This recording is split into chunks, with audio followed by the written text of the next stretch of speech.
Para mí es creo que un día grande para Alameda, para mí es un día también muy importante, similar al día que vino Julio Anguita. El poder de convocatoria con él lo tienes ahí. Y bueno, yo creo que también la visita no la debía, porque está como parlamentario, como todos sabéis, gracias, entre otros, a 600 votos de Alameda.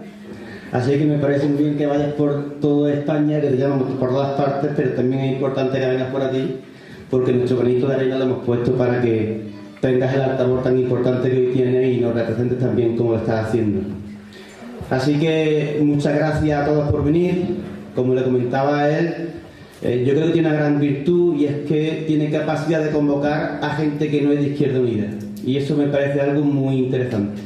Estamos los fijos, que estamos a las que nos llamen, además gente de Fuentepiedra, de Casariche, de Humilladero, de muchos sitios, me dejaré alguno por ahí, Pedrera, vi también antes por ahí algo, Ardales, que está dando la tabarra a la entrada, y creo que ese poder de convocatoria lo demuestra con su talento. Así que muchas gracias a todos por venir. Creo que no os vais a arrepentir, porque seguro que va a estar a su altura con vosotros Alberto Garzón.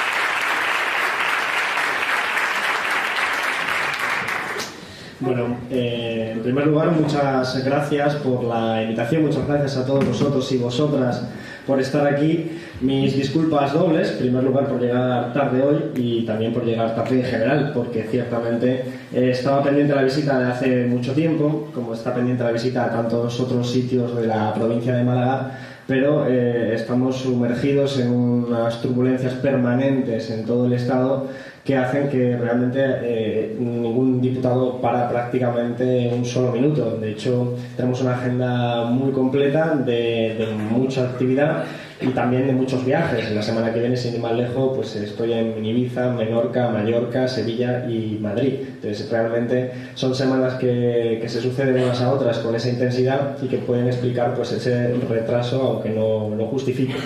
En cualquier caso, el agradecimiento a todos vosotros y vosotras es fundamental, porque creo que la oportunidad hoy aquí es de que podamos debatir colectivamente sobre algunos de los elementos que yo voy a poner encima de la mesa como alternativa a la situación actual, como explicación a lo que está sucediendo, más que nada porque evidentemente no podemos hablar de todo.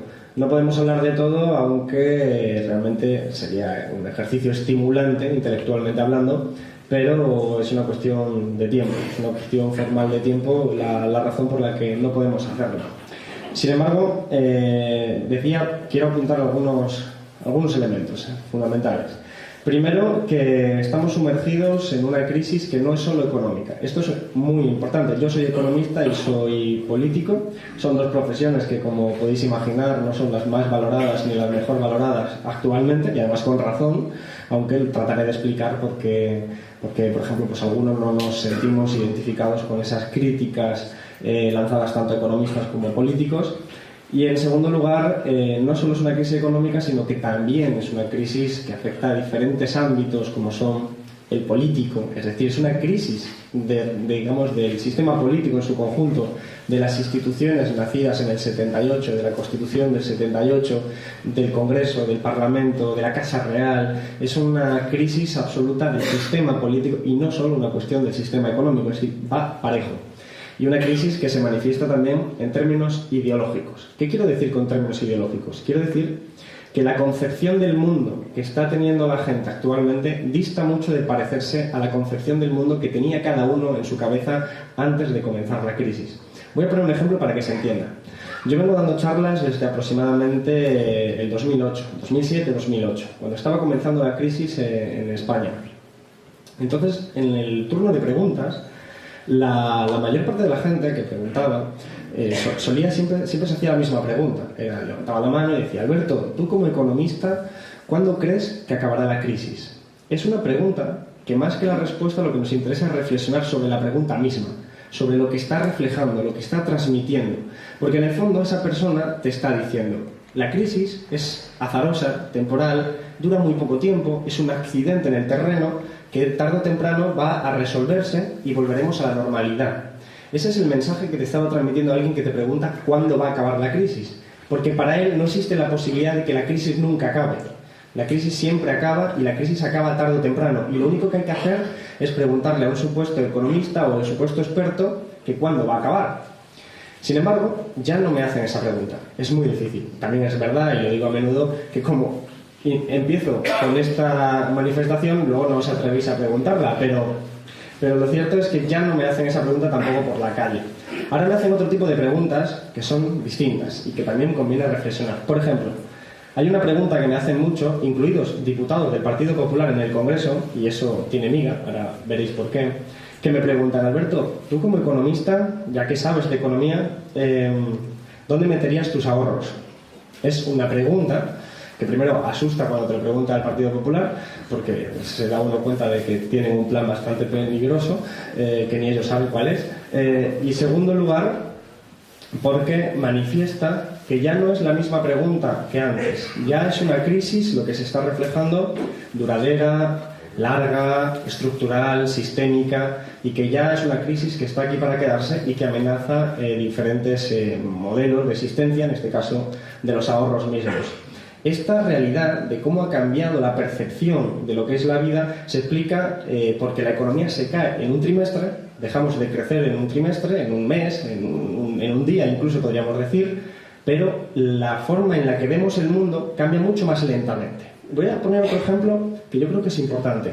Por ejemplo, en mi sector, que podríamos decir el sector de la juventud. El sector de la juventud somos una generación a la que nos han dicho que teníamos que estudiar primaria, secundaria, ir a la universidad, ir al instituto, ir a la universidad, aprobar una licenciatura, una carrera, sacarse un máster, aprender idiomas, para, si se seguía por esa línea, uno podría acceder a un trabajo. Cierto es que te decían que al principio sería precario, pero tarde o temprano lo acabarías consolidando.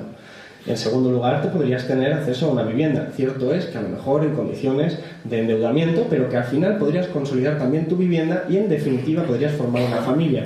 Y el dispositivo ideológico que se enciende en esa relación es muy importante. Era el mensaje que se transmitía, y el mensaje es: vas a vivir mejor que tus padres, porque ese es el sentido de la evolución sociológica que te inculcaban. Eso es lo que te decían con ese discurso. Era un relato que la gente se creyó, como sociedad nos la creímos.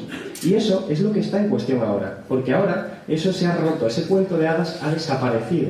Tenemos una generación absolutamente desengañada, estafada, que se ha dado cuenta de que eso era mentira. Y entonces ya no solo se ponen en cuestión las políticas económicas, sino que también se ponen en cuestión las instituciones, es decir, a aquellos lugares desde donde nos han estado mandando ese mensaje, a aquellos políticos, partidos e instituciones en general que nos estaban diciendo que ese era el camino y que ese era el camino que había que recorrer. Pero al final del camino nos hemos encontrado pues con una circunstancia como la de esta provincia. La provincia de Málaga tiene una tasa de paro del 40%, una tasa de paro superior a la que existe en Gaza y en Irak, que son escenarios de guerra, y sin embargo tiene una tasa de paro juvenil del 70%. Y no hay sociedad que pueda aguantar esta realidad mucho tiempo. Evidentemente estamos germinando un escenario de insurrección generalizada. Pero esto hay que entenderlo como un elemento de progresividad. La gente no cambia la mentalidad de un día para otro. La gente evidentemente la va cambiando lentamente, va criticando lentamente, porque va interiorizando otro tipo. Lo que hace es poner en cuestión la ideología y lo que pensaba antes para después construir una alternativa. Y a la hora de pensar en economía, de pensar en política, lo primero que tenemos que tener en cuenta es el lenguaje. El lenguaje es muy importante. Yo empecé a estudiar economía porque me gustó mucho una frase que decía una economista británica que decía: hay que estudiar economía para evitar ser engañados por los economistas. Es decir, hay que saber economía para que aquellos que dicen que saben economía no te engañen. Porque lo que ha venido ocurriendo con la economía, pero también con la política en general, es que se nos ha dicho que los expertos en economía, los expertos en políticas, te decían que ellos se preocupan de determinadas concepciones de lo que es la economía y que es demasiado complejo para que la gente normal se preocupe de ello. De hecho, al final uno encendía la televisión y lo que veía era prima de riesgo, mercado interbancario, hedge funds y una serie de conceptos que uno no podía entender. Uno ve en televisión a una persona y dice, estoy en la bolsa, y detrás hay muchos numeritos, y la gente corriente dice, pues no tiene nada que ver con mi vida eso, así que no me interesa. Y entonces han conseguido que la gente no se preocupe de la economía, no se preocupe de la política en esos términos, y al final se han preocupado de ellos aquellos que tenían unos intereses radicalmente distintos a los nuestros. Voy a poner un ejemplo para que ejemplifique esta advertencia sobre el lenguaje. Como sabéis, los impuestos son un mecanismo que permite redistribuir rentas, es decir, permite que tengamos servicios públicos, que tengamos educación pública, sanidad pública, y que se financie supuestamente y teóricamente porque los ricos pagan. Los ricos pagan más que los pobres y eso hace que haya gente que podría acceder a los servicios si fueran privados, que gracias a esto acceden. Dicho de una forma más simplista, la izquierda, los que piensan en los de abajo, estamos a favor de poner impuestos a los más ricos, mientras que la derecha no quiere eso, sino todo lo contrario. Entonces, cuando la derecha critica a la izquierda, lo que dicen los medios de comunicación es: la izquierda ha subido la presión fiscal. La presión fiscal, ese es el concepto. Vamos a pensar un poco en ese concepto, presión fiscal. La presión fiscal, ¿qué quiere decir? Bueno, tiene dos conceptos, tiene dos palabras, presión y fiscal, y cuando uno va a la calle y le pregunta a alguien, ¿usted está a favor de la presión fiscal o en contra? Esa persona a lo mejor no sabe lo que es fiscal, pero sabe que presión es malo y que todo el mundo está en contra de la presión. ¿Quién respondería? ¿Estás a favor de más presión? No, claro que no, estoy en contra de la presión. Por lo tanto, antes de empezar a pensar, ya ha decidido que está en contra de incrementar la presión fiscal. Es el lenguaje lo que ha conseguido que antes de que la gente empiece a pensar ya haya tomado una posición de derechas. Es un lenguaje que, evidentemente, si se utiliza, has perdido. Has perdido porque estás jugando con sus reglas, estás jugando con su tablero de juego y vas a perder aunque seas el mejor jugador. Es como jugar al ajedrez contra un rival que tiene todas las fichas y tú solo tienes los peones. Evidentemente da igual que seas el mejor jugador de ajedrez, que has perdido. Es su terreno, son sus reglas, no puedes ganar. Cuando es al revés, cuando la derecha baja los impuestos, que le favorece a los ricos, por eso, entre otras cosas, Zapatero metió la pata hasta el fondo, entre otras muchas cosas, cuando dijo que bajar impuestos era de izquierdas. Es mentira, es una falacia, es todo lo contrario. ¿Por qué? Los impuestos son ese mecanismo para redistribuir rentas. Pero con la derecha, cuando baja los impuestos, dice, hemos hecho un alivio fiscal. Y vuelve a ocurrir lo mismo. Probad a ir a la calle y preguntarle a alguien si está a favor o en contra de un alivio fiscal. Fiscal no se sabe, insisto, lo que puede ser, lo que uno entiende por fiscal, pero alivio, ¿quién va a decir que está en contra de un alivio? Alivio suena bien. Otro elemento que es importante es el concepto prima de riesgo y el concepto del miedo. La prima de riesgo es algo que se nos ha puesto encima de la mesa en la televisión. Cada vez que encendemos la televisión tenemos la prima de riesgo.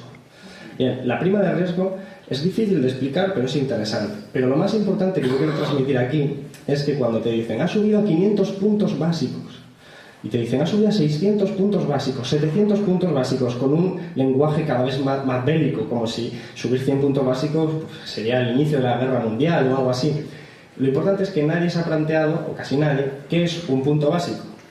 Entonces lo que te suelen decir es, estamos en 500 puntos básicos y Grecia está en 1400, esto justifica recortar salarios, por ejemplo. Ese es el discurso. Y evidentemente lo que no te dicen es que 500 puntos básicos es un 5%. ¿Y por qué se utiliza 500 puntos básicos y no 5%? Pues porque asusta mucho más el concepto de 500, esa cantidad, 500, que 5%. Porque 500 no estamos acostumbrados. ¿Quién tiene 500 euros? Pues nadie. ¿Quién tiene 500 de muchas cosas? Nadie. ¿Pero quién tiene un 5%? Pues es lo que te cobra el banco en comisiones. Estás familiarizado, no te impacta tanto como 500 puntos básicos. Por lo tanto, es una doctrina que va en el lenguaje. Hay una ideología que está en el lenguaje. Y la ideología la tenemos todos. Todos tenemos ideología. La ideología es sencillamente un conjunto de ideas que da respuestas a una determinada pregunta. La pregunta, ¿qué modelo de sociedad queremos? Y todos tenemos un modelo de sociedad en nuestra cabeza que estamos pensando. Algunos pensarán que la sanidad tiene que ser 100% pública, otros el 80%, otros el 90%, pero todos tenemos un modelo de sociedad. Todos tenemos una ideología. Y lo importante es saber que cuando se hace una política fiscal, una reforma del mercado de trabajo, una reforma financiera, cualquier reforma, es una política que tiene ideología, que nos conduce a un modelo de sociedad. Por lo tanto, no existen las políticas que son neutras, no existen las políticas que nos benefician o nos perjudican a todos por igual. No, son políticas que tienen consecuencias que modifican la forma en la que hoy vivimos. Y eso, evidentemente, es lo que tenemos que preguntar. Cuando el PP presenta una reforma laboral, lo que tenemos que preguntar es: ¿y hacia qué modelo de sociedad vamos? ¿Hacia dónde nos dirigen? ¿Qué ideología hay detrás? Esas son las preguntas fundamentales sobre cualquier política que se haga desde un lado o se haga desde otro. Todas tienen ideología. Y cuando expresaba, por ejemplo, el tema de los impuestos, pues hace falta mucha pedagogía. Hoy venía, por cierto, hoy estamos en un escenario de crisis política brutal que yo creo que se manifiesta muy claramente en la situación de la Casa Real. La situación de la Casa Real y de Iñaki Urdangarín y de la infanta Elena y de todo el entramado institucional que representan. Porque, aparte de que están ayudando a la República, cuestión que es de agradecer en estos términos, pero sin duda están manifestando un elemento. Hace 10 años era muy difícil pensar que grandes medios de comunicación estuvieran publicando lo que hoy se está publicando. Hoy hemos tenido noticias de que el rey intermedió para una transacción entre Repsol, YPF y Argentina, y el gobierno argentino, y que ese dinero se pagó en una cuenta de un paraíso fiscal en Suiza, en una cuenta vinculada con la Gürtel, el proceso de corrupción de Valencia. Por lo tanto, lo tenemos todo. Tenemos todas las piezas de la crisis del régimen. Tenemos la Gürtel, la Casa Real, los servicios secretos españoles y las grandes empresas españolas. Es la definición, la foto de nuestro sistema político y de su crisis. Esto es el resultado de un proceso que viene desde el 78 y que desde luego no es el lugar del 78. Voy a intentar explicarlo porque es fundamental para conocer las alternativas. Cualquier constitución no es sino la materialización de una correlación de fuerzas. ¿Qué quiero decir? Quiero decir que en el escenario nacional, cuando se enfrentan los trabajadores contra las empresas, el capital contra la fuerza de trabajo, pues depende de quién tenga más fuerza y cuál sea la correlación de fuerzas, se cristaliza en una constitución de una forma o de otra forma. Por ejemplo, Portugal tuvo una constitución que fue el resultado de una revolución. De hecho, eso explica que en el preámbulo de aquella constitución apareciera claramente que el objetivo de la constitución portuguesa era facilitar la construcción de un Estado socialista. Ese es el resultado de una correlación de fuerzas en un sentido histórico. Evidentemente venían de una revolución y dilapidaban el régimen anterior. En España, apenas con unos años de diferencia, esa situación no fue idéntica. Aquí no hubo una revolución, aquí el dictador se murió en la cama tranquilo. Aquí lo que hubo fue una correlación de fuerzas donde los trabajadores no tuvieron tanta fuerza como tuvo en Portugal. Aquí hubo una materialización, una cristalización en una constitución, pero en unos términos diferentes. Por ejemplo, los trabajadores consiguieron constituir, o sea, en la propia Constitución, insertar lo que fue el inicio del estado del bienestar, la salud pública, la educación pública y una serie de conquistas sociales. Pero también, por el contrario, la Constitución tenía elementos que solo se veían en la Constitución española. Por ejemplo, el papel que se le da al ejército para proteger la propia Constitución y, sobre todo, especialmente, la unidad de España. Son elementos que proceden, son herencia directa del franquismo y que son el resultado de una correlación de fuerzas en la que la clase trabajadora no consigue hacer la revolución y lo único que consigue es hacer eso. Nada que objetar, es decir, así es la historia, así es la correlación de fuerzas. Lo que es importante es entender que a partir de ese momento España entra en el 86 en la Unión Europea. En el 86 España entra en la Unión Europea con Portugal y con unos años de diferencia con Grecia. Y entonces hay que distinguir dos elementos, uno económico y otro político. El económico lo vais a conocer perfectamente. El económico es que en el capitalismo todos competimos contra todos. Que no se nos olvide. Vivimos en un sistema capitalista que no es un sistema cooperativo, es un sistema de competencia entre todos los sujetos. Es decir, trabajadores competimos contra otros trabajadores para acceder a un puesto de trabajo. Somos mercancía en el capitalismo, somos recursos humanos. De hecho, recursos humanos es el concepto con el cual se nombra a las personas en las facultades de economía, sin ningún tipo de vergüenza. Es un hecho constatado. Las empresas compiten entre sí para vender sus productos. Eso es el capitalismo. Y los países, y esto a menudo se nos olvida, compiten entre sí para vender sus productos en el exterior. Es decir, son las empresas nacionales las que venden en el exterior. De ahí podemos entender, por ejemplo, por qué cuando Repsol YPF se encuentra nacionalizada en Argentina, todo el Estado se mueve a favor de la empresa, porque son empresas que representan a ese capital nacional que compite con otros capitales. Bien, lo importante es que si estamos compitiendo, para competir, pues la clave está en que quieres ganar en una competencia. Entonces, cuando España entra a la Unión Europea, en el 86, España viene de una dictadura, como también venía Portugal y como también venía Grecia. Y esto significa que el desarrollo capitalista era mucho más retrasado. Así como en Alemania, por ejemplo, que la dictadura quedaba mucho más lejos, Alemania tenía una gran industria de alto valor añadido. Alemania, por ejemplo, hoy lo que exporta son helicópteros, o sea, lo que más le proporciona el saldo positivo a su balanza comercial son helicópteros, medicamentos, biotecnología, productos farmacéuticos, es decir, algo de valor añadido muy elevado.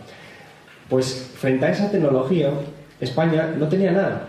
España tenía solo una débil industria, resultado del desarrollo franquista, que cuando llega a la Unión Europea tiene que competir.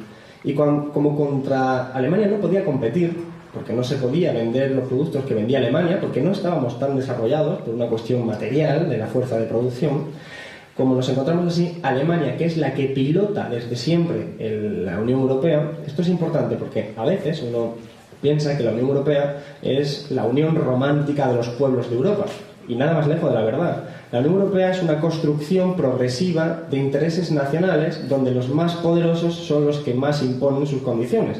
Esto desde el principio. Cuando se genera el germen de la Unión Europea, la Confederación Europea del Carbón y del Acero, lo que se hacen es poner en común los suministros más importantes para la industria militar y donde empiezan a tener un poder fundamental tanto Alemania como Francia.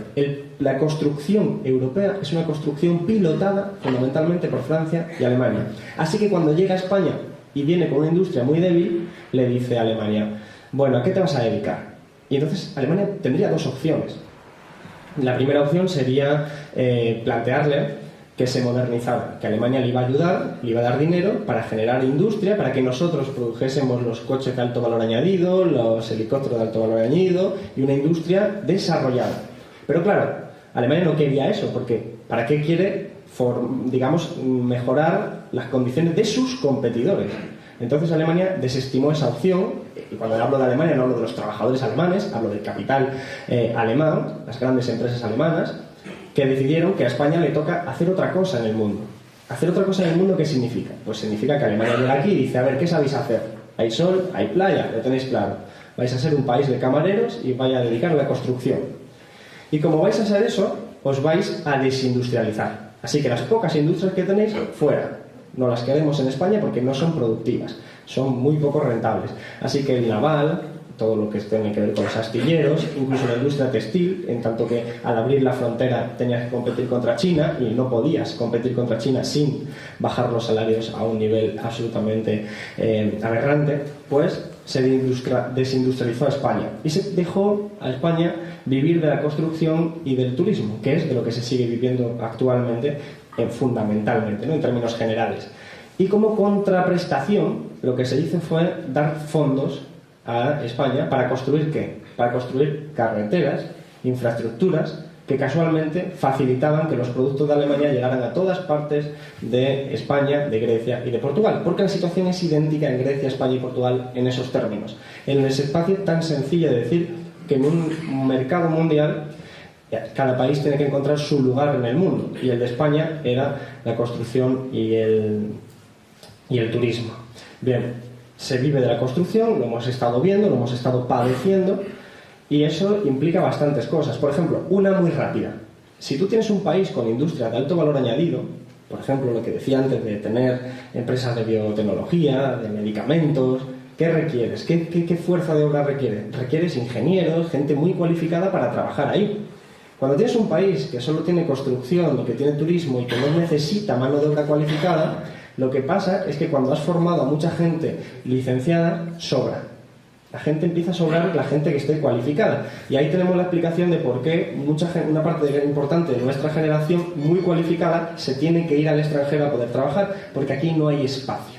Porque el capitalismo aquí está diseñado de forma que lo que se requiere es otro tipo de cualificación, de mucho menor cualificación. Bien, todo esto se ha hecho de una forma absolutamente antidemocrática. O sea, la Unión Europea no es que esté en crisis desde el 2008. La Unión Europea, si recordáis, se intentó crear una Constitución Europea fracasada, que yo creo que reflejó estupendamente el espíritu de la Unión Europea. Porque aquí se hizo un referéndum que se ganó en favor del sí, que apoyaban el PP y el PSOE, y que Izquierda Unida votaba en contra. Se ganó en torno al 70% a favor, creo recordar. Pero en Francia, donde los dos principales partidos también apoyaban el sí, pero donde la población tenía un nivel cultural, de cultura política en general más elevado, en el referéndum salió que no. Cuando decía lo del nivel cultural es porque salió un estudio a los pocos días que repasaba los libros más vendidos en Francia y en España en la temporada del referéndum. En España, en Francia habían sido todos sobre Constitución Europea, proceso de construcción europea, economía europea, y en España habían sido todos sobre receta y fútbol, recetas de cocina y fútbol. Entonces, también puede explicar en parte el resultado. La cuestión importante es que en Francia el resultado del referéndum dio no. La gente no quería la Constitución Europea. ¿Y qué se hizo? Pues las élites dirigentes de Construcción Europea dijeron que, que la gente francesa se había equivocado y que por lo tanto había que aprobarlo de otra forma. Y se aprobó en los parlamentos nacionales. Hay que observar este fenómeno. Es preguntarle a la gente si quiere. Y como en España si quiere, la democracia funciona. Esto es genial. Pero si vas a Francia y te dicen que no, la democracia es un pequeño lastre, lo olvidamos por un momento y lo aprobamos por otro sitio. No es un evento aislado. En Irlanda el referéndum salió que no. Y la élite dirigente dijo, los irlandeses se han equivocado. Y como en la Constitución irlandesa decía que había que aprobarlo sí o sí por referéndum, pensaron, lo que hay que hacer es repetir el referéndum. Y se repitió el referéndum. O sea, y ese proceso de construcción europea, cuando fracasa la Constitución Europea, se coge, se copia y se pega y se llama Tratado de Lisboa. Y lo tenemos aplicado. Es decir, han conseguido imponer un sistema constitucional, en cierta medida, que está aprobado de forma antidemocrática. Esto es importante, porque el proceso de construcción europea está construido, como decía, por unas pequeñas élites. ¿Qué élites? Son élites que dicen que la población se puede dividir en dos partes. Por un lado, los que saben. Los que saben son los tecnócratas, los economistas, los políticos que saben lo que todo el mundo necesita, que saben lo que todo el mundo podemos vernos beneficiados. Y por el otro lado estamos el resto. El resto somos la gente. La gente tenemos deseos irracionales, impulsos primarios, como redistribuir la renta, la riqueza, acabar con la desigualdad, y eso es malo. Y entonces hay que neutralizarlo. Y para neutralizarlo, lo que se hacen son crear instituciones que la gente no pueda tocar. Es decir, que no se puedan tocar absolutamente. Por ejemplo, el Banco Central Europeo. El Banco Central Europeo es una institución que gestiona la política monetaria, es decir, gestiona el dinero. Gestiona cuánto dinero se imprime, cuánto dinero hay en circulación, gestiona los tipos de interés, gestiona poder. Es decir, es poder. Pero no depende de ninguna democracia, no depende de ningún parlamento. Es una institución independiente, gestionada por alguien que se dice a sí mismo independiente, que es Mario Draghi. Como sabéis, no me cae muy bien, pero Mario Draghi se dice a sí mismo independiente, dice que es ideológicamente neutral, por eso recuerdo lo que dije al principio sobre la ideología, dice que es ideológicamente neutral y que, por lo tanto, nadie puede votar lo que hace él, porque lo que él hace es bien en general. Está bien y es lo que un tecnócrata plantea. Esto es un pensamiento que tiene muchos años de recorrido.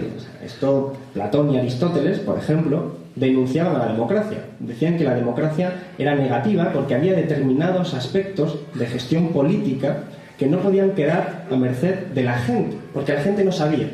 Y entonces esas decisiones se tenían que tomar por una minoría. Ese pensamiento es el con el que se ha construido la Unión Europea. Claro que evidentemente no es cierto que sean ideológicamente neutral. Ellos han construido una Unión Europea bastante sesgada. La Unión Europea ha dejado en vacío la Constitución española. La ha dejado totalmente muerta.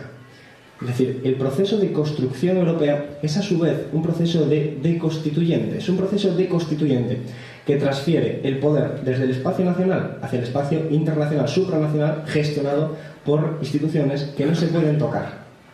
Voy a poner un ejemplo. estaba el Banco Malo, el proyecto del Banco Malo, que es una transferencia de dinero pública a manos privadas bestial. El proyecto del Banco Malo para nosotros fue una aberración y planteamos nuestras enmiendas, a sabiendas de que estamos en un contexto de mayoría absoluta del Partido Popular. Así que fui a la comisión, a la ponencia, unos días antes del debate, y el portavoz del Partido Popular nos dijo a todos: habéis entregado 101 enmiendas, todos los grupos que no sois el Partido Popular, y os voy a ser sinceros, dijo, no nos la hemos leído, pero no vamos a aprobar ninguna. Esto es lo primero que nos dijo el señor Pujalte, al que conocéis seguro también. Claro, en primer lugar te replanteas un poco tu vida, porque era un trabajo hecho. Y en segundo lugar te preocupas y dices, ¿por qué? ¿Por maldad? Tanta mala leche nos tienes. No, lo importante fue que dijo, y esto no se puede aprobar ni se puede debatir porque tiene que ver con la Troika, y con la Troika no se negocia. Ahí estaba la clave. ¿Por qué?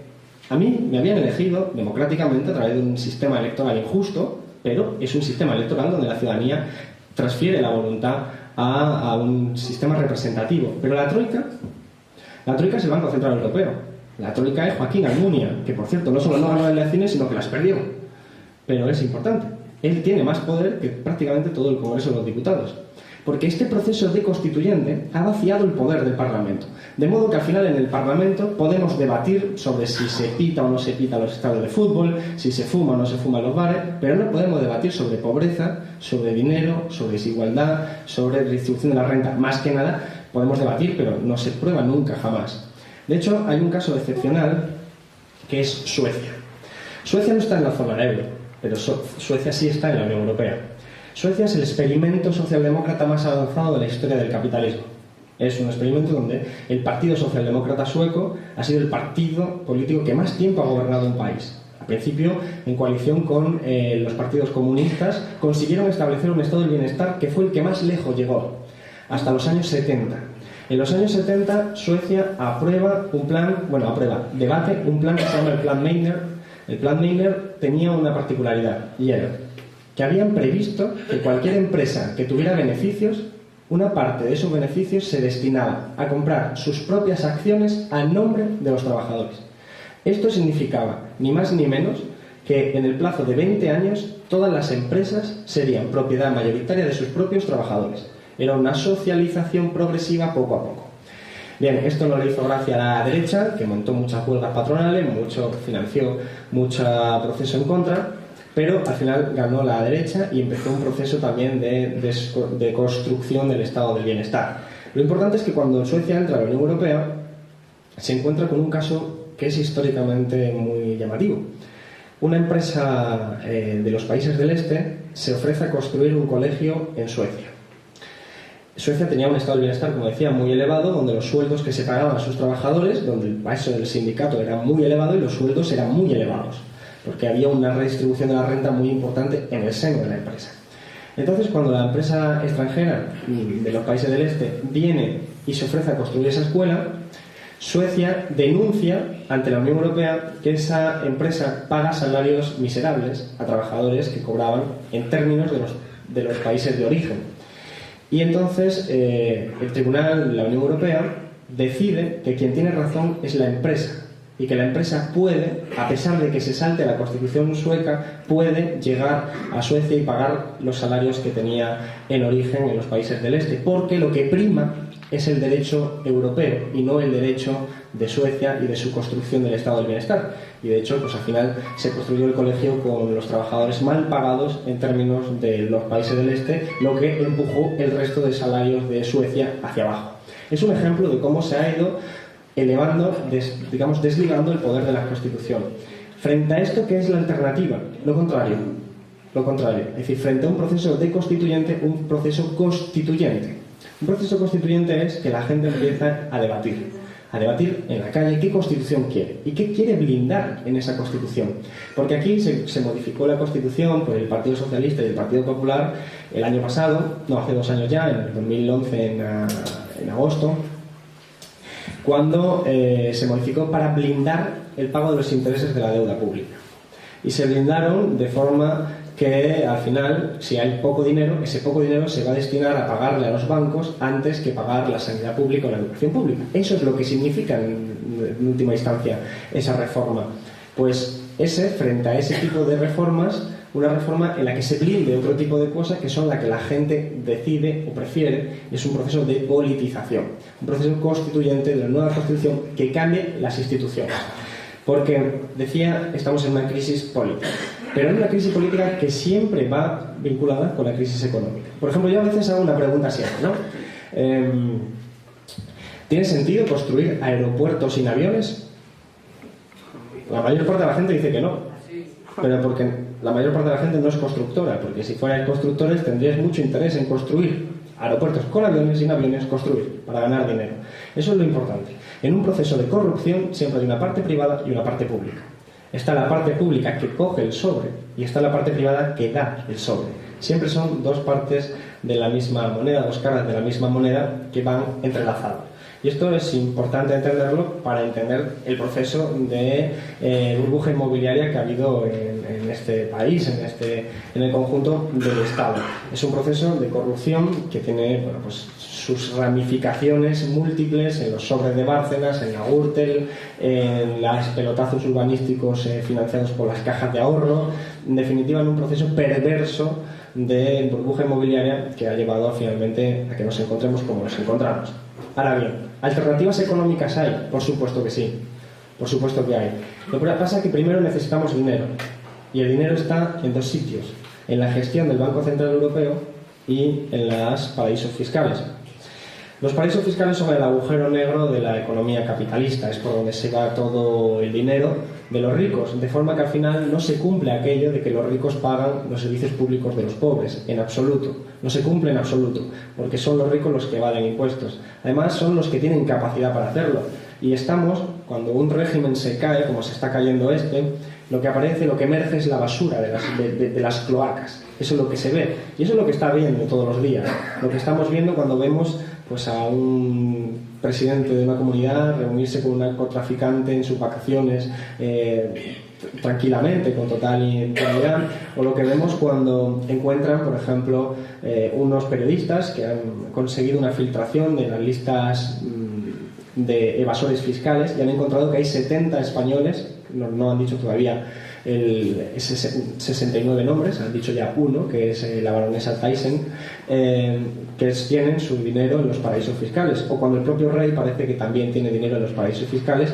y cuando menos, lo que ya está claro es que sí lo que lo tiene Corina, que parece ser una amiga entrañable del rey, como la definen, y que todas las instituciones del Estado. No es solo algo circunscrito a España, de hecho, en Francia el ministro de Finanzas acaba de dimitir porque ha reconocido que tiene también cuentas en paraísos fiscales. Es decir, es un escenario. Lo peor de todo esto es que nos enteramos cuando las cosas no funcionan bien, es decir, cuando se hacen cosas ilegales.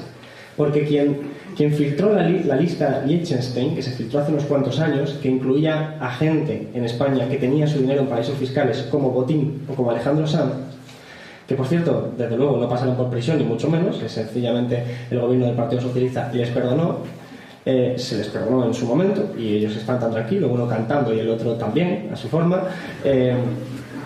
Por cierto, mal, pero bueno, todo es para gustos. La cuestión es que se encontró y la persona que filtró ese disco está en la cárcel. La persona que filtró ese disco está en la cárcel en Suiza. Pero es que resulta que la persona que filtró el segundo disco, que aquí en España se llama la lista Falciani, es Hervé Falciani, acaba de salir hace un par de meses de la cárcel de Barcelona, salió con 7 guardaespaldas y un chaleco antibalas. Y esto ha sido en España, no estamos hablando tan lejos. Y esa lista la conoce el gobierno del Partido Socialista y la conoce el gobierno del Partido Popular y no la refleja. Y tienen razón en hacerlo así, porque piensan en ellos. Porque resulta que esa misma lista en Grecia, la lista Lagarde, que por cierto la filtró un periodista que estaba en la cárcel, es decir, que lo metieron en la cárcel por filtrar la lista, resulta que estaban gente de los dos grandes partidos, multimillonarios y otra serie de personalidades públicas que se reconocieron que estaban evadiendo impuestos. O sea, esta realidad es la que hace que el propio sistema es el que esté corrupto. Son las propias instituciones las que están corruptas y frente a las que hay que ofrecer esa alternativa. Porque ¿se puede prohibir las transferencias con los paraísos fiscales? Sí, se puede. ¿Se puede financiar planes de estímulo para acabar con el desempleo? Se puede. Y además no estamos hablando de un plan ni mucho menos soviético. La Reserva Federal en Estados Unidos, financia directamente al Estado para generar empleo y tienen su cota más baja de desempleo en toda la historia, después de la crisis que han tenido. Y eso es porque tienen una institución que está financiando los planes de empleo. ¿Aquí podría pasar? ¿Podría hacerlo el Banco Central Europeo? Si quisiera, sí. Lo que ocurre es que no quiere. El problema es que no podemos votar al Banco Central Europeo. Nuestro querido presidente Pantea de Plasma, cuando hace algo mal...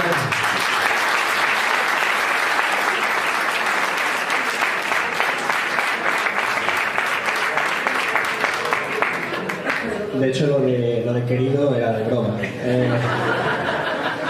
Cuando hace algo mal, después la gente le puede votar o no votar, en función de su cultura política. Pero a Draghi no se le puede votar. Y Draghi, a pesar de que está hundiendo como Banco Central Europeo toda la economía, nos está empujando a la crisis y a la Gran Depresión y al crecimiento del fascismo en toda Europa, realmente no se le puede votar. Ese es el problema, que no hay mecanismos de transmisión de la voluntad del pueblo. Esto es tanto como decir que no hay democracia. No hay democracia porque no es el pueblo el que toma las decisiones sobre lo que nos afecta. Esa es la primera conclusión. No hay democracia. Punto. Y hay que partir de ese elemento. Por lo tanto, habrá que construir la democracia. Y en un país donde la legitimidad se ha trasladado, porque no solo es que el poder se haya trasladado, es que la legitimidad también. La mayor parte de los desahucios, y cuando hablo de la mayor parte, hablo más del 80% de los desahucios, no los ha parado el gobierno. Los ha parado la gente cometiendo actos ilegales. Porque son ilegales. Son morales, necesarios, legítimos, pero son ilegales. Y resulta que así es como se ha parado un drama como el de los desahucios. Porque ningún gobierno ha movido la mano en toda Europa para poder evitar ese drama. Y cuando tenemos, por ejemplo, en Málaga, porque la realidad de los pueblos y los municipios, yo que me paseo todo el estado, es distinta a las grandes ciudades. En Málaga, el 24 de noviembre, se repartieron en el centro una asociación benéfica 2.500 bocadillos. 2.500 personas haciendo una cola para pedir un bocadillo el día de Nochebuena. Y esto se repite todos los días, solo que como era el día de Nochebuena, pues a los periodistas les dio por hacer la foto y ponerlo de portada al día siguiente. En el Diario Sur, la portada del día 25 de noviembre, la portada en sí era algo del Málaga Club de Fútbol, pero la foto era de la gente haciendo cola. Y el titular era horrible. El titular era "Hambre de voluntarios", que era la forma de expresar que había muchos voluntarios repartiendo bocadillos, como si el hecho de que 2.500 personas pidieran bocadillos en el centro de una ciudad no fuera de por sí una manifestación de cuál es nuestro momento histórico de insurrección generalizada. Pero esto nos lleva a varias reflexiones que yo quiero apuntar antes de entrar en un coloquio. Primero, es una asociación benéfica la que lo hace, no es el Estado. No es el Estado, es una asociación benéfica. En segundo lugar, 2.500 personas es un sujeto revolucionario. Si estuviera organizado, habrían organizado una revolución. El problema es que se ha interiorizado el discurso de la derecha en todo este tiempo, por el cual, si uno pierde el trabajo, es culpa tuya. Si uno se va del país, es porque te lo mereces, porque tú eres el culpable de tu situación. No es porque no puedas acceder a un mercado de trabajo en un sistema criminal como el nuestro, no. Es porque tú eres culpable, porque tú eres malo, porque tú no eres mejor que el rival y el rival te ha quitado el puesto. Y si tú no puedes comer, te vas con tu pobreza a otra parte. Eso es el mensaje que cala. Esas 2.500 personas no están organizadas. Este es el primer drama.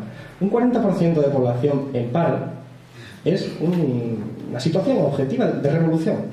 El problema es que no están organizados. Así de sencillo. Y hay un segundo elemento de riesgo, que también tiene que ver con esto. Cuando yo hablaba con Syriza, que como sabéis es el equivalente a Izquierda Unida en Grecia, me decían: Alberto, los recortes son tan bestias que en determinados barrios resulta que la policía ni va a esos barrios. De modo que cualquiera que quiera asaltar una tienda lo puede hacer con total impunidad, sin tener miedo a que aparezca la policía. Así que los vecinos se han organizado a través de las brigadas fascistas del partido neonazi Amanecer Dorado y se protegen entre ellos. Pero claro, luego votan a los que les protegen, que son los paramilitares estos del Amanecer Dorado. Al final, la propia población acaba votando a los que les están protegiendo de una forma más inmediata, que son también, por cierto, los que reparten la comida en Grecia. Son los que han organizado, redes de reparto de comida. Esto es una conclusión muy fácil de entender. Cuando el Estado retrocede, surgen las cucarachas. Surgen las cucarachas y surgen aquellos que aprovechan esos elementos. Entonces, En Grecia, ese partido neonazi tiene ya un 10% del voto, en estimación. En Francia tiene un 20%, además, históricamente en territorios donde eran territorios comunistas. Eran territorios donde el Partido Comunista francés había tenido la hegemonía. Bien, esa hegemonía se ha perdido. Entonces, aquí es donde entramos, yo creo, en elementos de reflexión y de alternativa que son fundamentales a mi modo de ver. El primero es que si el poder se ha desplazado, lo primero que tenemos que entender es que el gobierno no es el poder, no es lo mismo. De hecho, hay muchas veces que pregunto yo, ¿quién manda en España? Y la gente responde que Rajoy. Y Rajoy no es más que una marioneta, no es más que un títere al servicio de otros poderes externos. Esto lo reconoció Zapatero a su forma cuando al inicio de la crisis se dio cuenta de que el dinero no llegaba a las pequeñas y medianas empresas. Y entonces dijo, bueno, yo soy el gobierno, él creía que era el poder, dice, yo voy a resolverlo. Y se dio cuenta de que no tenía banca pública. Se dio cuenta de que no quedaban empresas públicas prácticamente, de que las habían privatizado todas, tanto el PP como el PSOE. Se dio cuenta de que apenas tenían recursos porque habían bajado los impuestos, tanto el PP como el PSOE.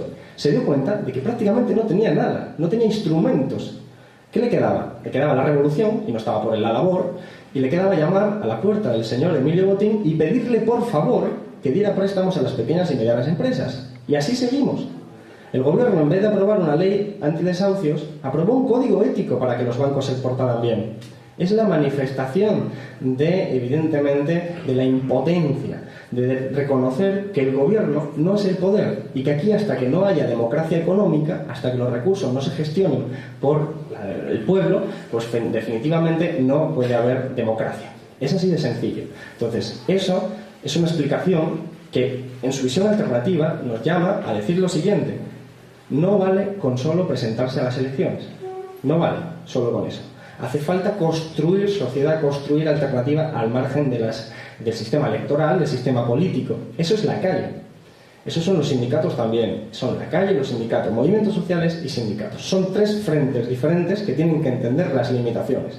Limitaciones de ámbito macro, como el que expresaba yo cuando decía que el Parlamento ha sido vaciado, que el Parlamento se ha quedado como un teatro de sombras. Es más, yo lo puedo decir. Yo cuando subo, y Antonio Romero, que está aquí, nos lo puede comentar porque ya en su época pasaba. Cuando yo subo, ahora por cierto se puede votar antes de debatir. Imaginaros, o sea, ya es un reconocimiento explícito de que da igual lo que digas. Porque claro, yo subo, yo vengo de la universidad.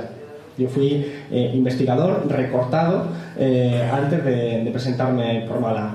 Y realmente cuando hablas el concepto debate, uno lo entiende con honestidad, con sinceridad. Y dice, yo voy a debatir, yo te voy a plantear mis ideas, tú las tuyas, y nos vamos a nutrir, nos vamos a acompañar y vamos a intentar llegar a una conclusión. Bien, eso no pasa en el Congreso. En el Congreso uno está representando, en cierta medida. Porque cuando yo subo a la tribuna, primero, no hay casi nadie. Pero bueno. Y en segundo lugar, lo importante es que como todo el sistema está articulado en función de la disciplina del voto y de una orientación que permite que, en este caso, solo un partido, el Partido Popular, pueda decidir, y no es el Partido Popular, democráticamente entre ellos en la Asamblea, no les gusta mucho el proceso asambleario del Partido Popular, sino que una cúpula muy pequeña, dirigida por el gobierno, decide que se vota que sí, que se vota que no. Y eso votan el resto. De modo que yo subo a la tribuna, yo y cualquier diputado, sea quien sea, y hablas al aire. Hablas al aire porque da igual lo que digas. Sabes lo que va a pasar al final. Pero además no se trata de que esperes que en un proceso de mayoría absoluta sirva de algo. Es que esto ocurre cuando también hay una minoría. O sea, ocurre que la mayor parte de la gente ya sabe lo que va a votar y si no lo sabe se lo van a decir en el último momento. Yo me he encontrado defendiendo un no a la reforma financiera del Partido Popular, diciendo que era una barbaridad, que no se podía aprobar, que al final los hechos nos han dado la razón al grupo, y yo diciendo eso, y cuando terminaba venía uno del PSOE y me decía, me ha gustado mucho lo que has dicho, la verdad que tienes toda la razón del mundo. Y le pregunto yo, ¿y por qué has votado en contra? Y dice, lo mismo. Pues porque el propio sistema está pervertido de esa forma, y está pervertido de una forma absolutamente fundamental. Entonces, nosotros utilizamos las instituciones para dirigirnos a la ciudadanía, que es verdaderamente a quienes nos dirigimos. Y yo subo ahí, en mi caso personal, porque sé que se graba en YouTube y la gente que lo coge y se distribuye por las redes sociales y al final pues llega a la gente a la que le interesa y con quienes nos dirigimos nosotros. Porque hay que utilizar esos medios. Entonces, dos elementos rápidos, porque entre mis habilidades no está la contención verbal, como podéis ver, pero primero de comunicación política. Es importante que empecemos a entender que para dirigirnos a la gente y convencerla para un proceso de construcción alternativo, como pudiera ser, por ejemplo, los ejemplos históricos de América Latina, ejemplos de procesos constituyentes o procesos de transformación en general, como fueron Bolivia, Ecuador, Venezuela, pero incluso en otro grado Argentina, Brasil. Son procesos que se nutren de que hay una base social, de que hay mucha gente que es consciente de que necesita una alternativa. Y primero tienes que tener esa base. Y para conseguir esa base tienes que convencer a la gente. Es decir, tú tienes que ir a las 2.500 personas pidiendo un bocadillo y convencerles que hay que organizarse. Porque sin organización no se hace nada. Y eso es lo que hay que hacer. Y hay que ir a la cola del paro a decir eso. Pero claro, el mensaje es importante. Y el discurso es importante. Yo me peleo mucho con muchos compañeros porque hay compañeros que piensan que si uno va a la cola del paro y empieza a hablarle en lenguaje técnico, se van a enterar. Es decir, uno va y dice, podemos poner el ejemplo, ¿no? Uno va a la cola del paro y dice, bueno, compañero, la revolución es necesaria porque la composición orgánica del capital está por las nubes, la plusvalía relativa, como dijo Marx en El Capital, tomo 3, página 255. Bien, por ahí no vamos a ningún sitio. Porque no te van a entender, por mucho que lo que estés diciendo sea verdad. El discurso tiene que ser otro, el lenguaje tiene que ser otro, tiene que entrar en el marco cognitivo de la persona, te tiene que entender para que nos entendamos también nosotros. En segundo lugar, yo he tenido muchas críticas por participar en programas de televisión.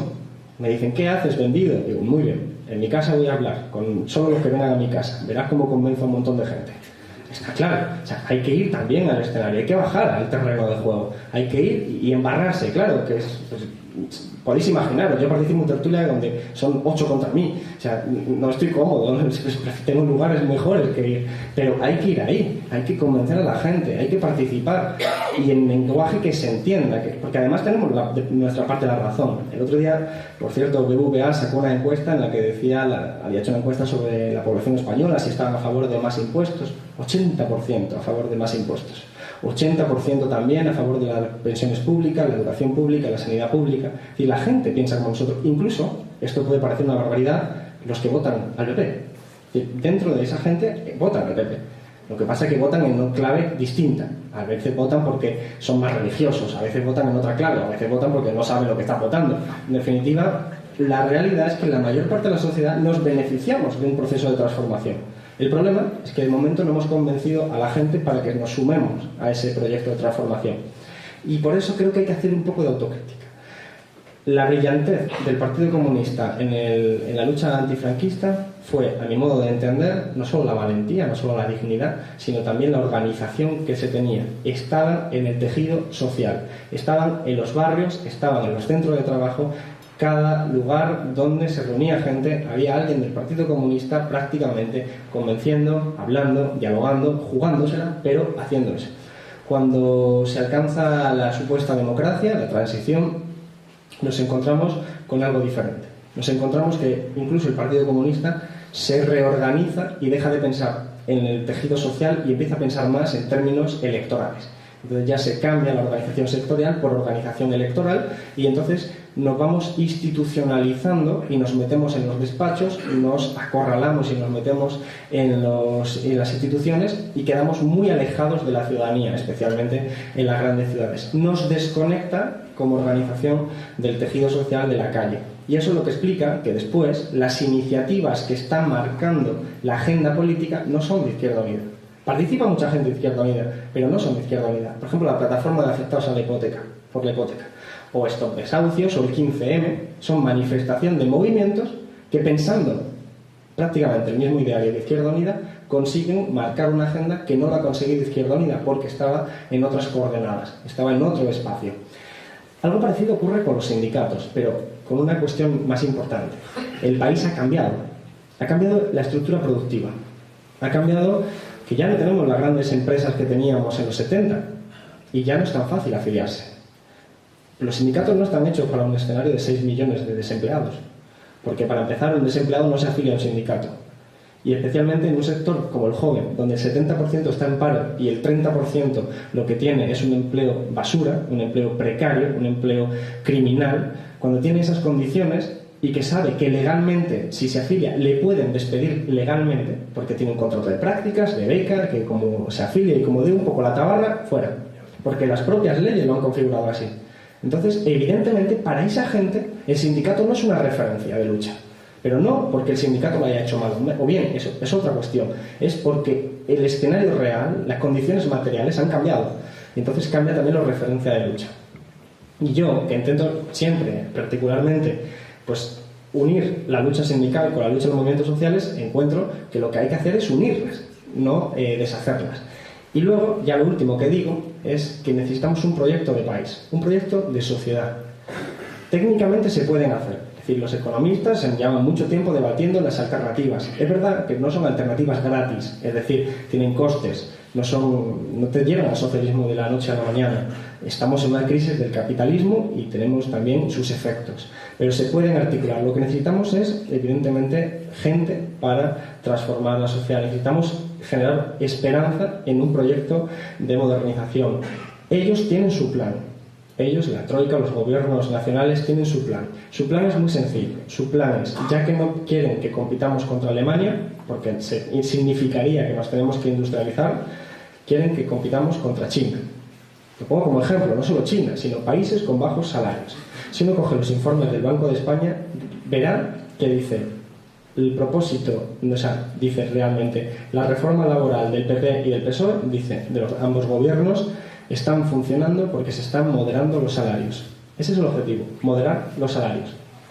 ¿Por qué? Porque si Rajoy algún día le da otra vez por salir en una pantalla de plasma y dice en un día, dice, voy a bajar los salarios un 20%. Sería un impacto que provocaría prácticamente la revolución, o eso esperaríamos, porque es una llamada muy clara, es un mensaje sincero. Pero no lo va a decir así, la derecha puede ser malvada, pero no idiota. O sea, lo que está claro es que no lo va a decir así. Lo que hace es aprobar una reforma laboral que ataca a los sindicatos, que son las organizaciones de trabajadores, para que en vez de negociar nosotros como sindicatos nuestras condiciones frente a un empresario y le podamos hacer huelgas, para que en determinadas circunstancias sea yo el que negocia mis condiciones exclusivamente, individualmente con el empresario. Y el empresario me va a decir, Alberto, pues resulta que o te bajas un 20% del salario o mira por la ventana esas 6 millones de personas que quieren tu puesto. Y ese es el truco, porque vas a elegir comer. Vas a elegir comer y vas a bajarte un 20% los salarios. Y el resto lo va a hacer igual. Y entonces tenemos lo que es la materialización de la parábola de la rana hervida, que imagino que la conocéis. La parábola de la rana hervida sirve para explicar el proceso actual. En una olla, con agua hirviendo, lanzan a una rana. Y la rana nota el agua hirviendo y salta y se salva. Alternativamente, en una olla con agua a temperatura normal, meten a la rana y la rana se va adaptando, está fresquita, se va adaptando a la temperatura. La van calentando, se va adaptando a esa temperatura que va cambiando hasta que finalmente la rana muere hervida, porque se ha ido adaptando. Entonces, otra conclusión es que ellos tienen un plan marcado, ideológico, y lo más importante a mi modo de ver, que yo creo que es casi la conclusión de todo esto, es que las conquistas sociales no son el resultado azaroso o caprichoso de la historia, son el resultado de la lucha social, son el resultado del miedo de los poderosos a ver una revolución. Esto ha sido así a lo largo de la historia. El estado del bienestar a lo largo de toda Europa se ha construido fundamentalmente por el miedo a la revolución.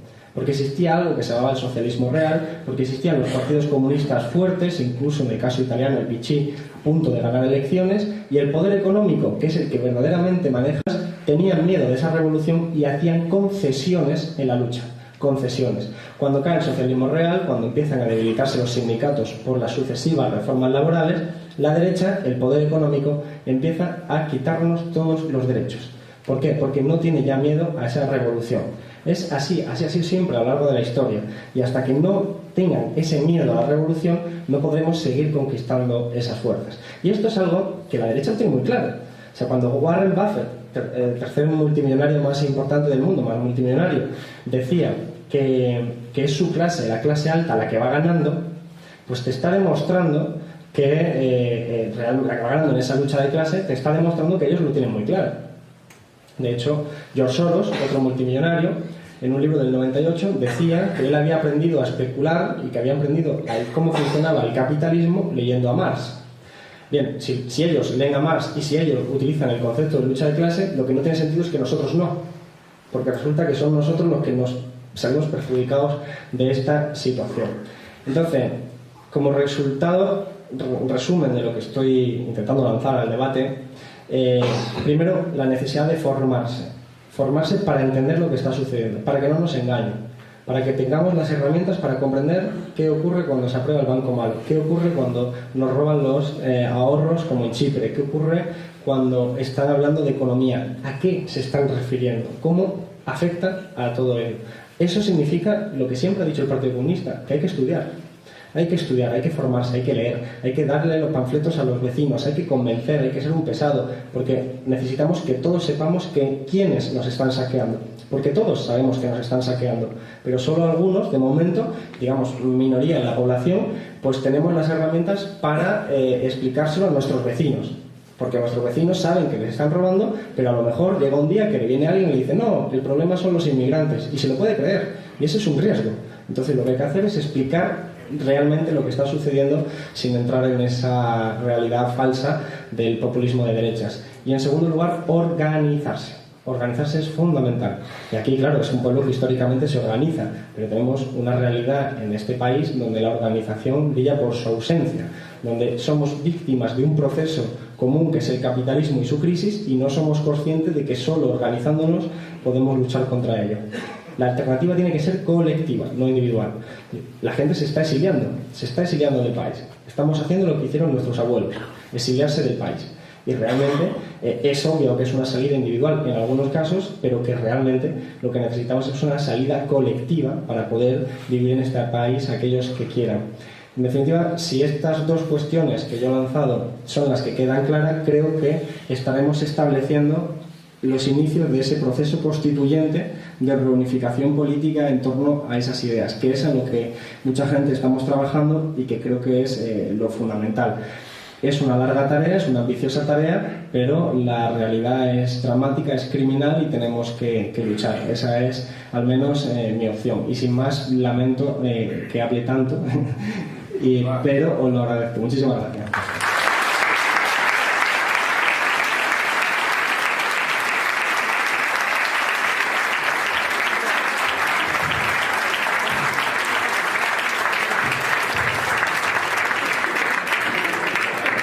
Bueno, creo que no ha defraudado y ha estado a la altura de lo que se le esperaba. Y como además el que se cree lo que dice es capaz de ponerse a puerta gallola, pues aquí está dispuesto para todo aquel que quiera hacer cualquier pregunta, cualquier duda, cualquier aclaración. Pues, ¿pasamos el micro por allí o sí, pasamos el micro? No, me pongo de pie, yo tengo... Ponte de pie. Yo pido un poquito de brevedad, ¿vale? Un poco. Hola, soy Ana de Fuentepiedra. Mira, en primer lugar me voy a felicitar yo misma porque con mi voto he puesto a este hombre en Madrid. Espero que no nos defraude, que de la noche a la mañana no seas consejero y luego te vayas a la cara. Muchas veces nos ha pasado. Una cosa que os quería decir es que tú hablas de que nos tenemos que organizar, claro. Tenemos que llegar a la gente joven que no somos capaces, porque yo hasta ahora veo todas las manifestaciones que se hacen y a la calle salen hasta hoy el que tiene algo, el que sigue todavía con un empleo malo, el que cobra los 426 euros, pero el que no tiene nada y la juventud está en su casa porque no sabemos llegar a ellos, porque le hemos dado una vida muy cómoda. ¿Tú sabes cuándo va a salir todo el mundo a la calle? La policía está pegando a diestro y siniestro, como en los tiempos de Franco. El día que maten a un trabajador, saldremos todos a la calle, pero mientras saldrá la gente que tiene el puesto de trabajo. Como aquí, venimos casi siempre los mismos, ¿sabes? Y otro, como me está diciendo que sea corta, otro tema que te quería tocar es que menos mal que a la familia real ya le ha llegado la hora. Que si el gilipollas no va a cazar elefantes, no nos enteramos de nada.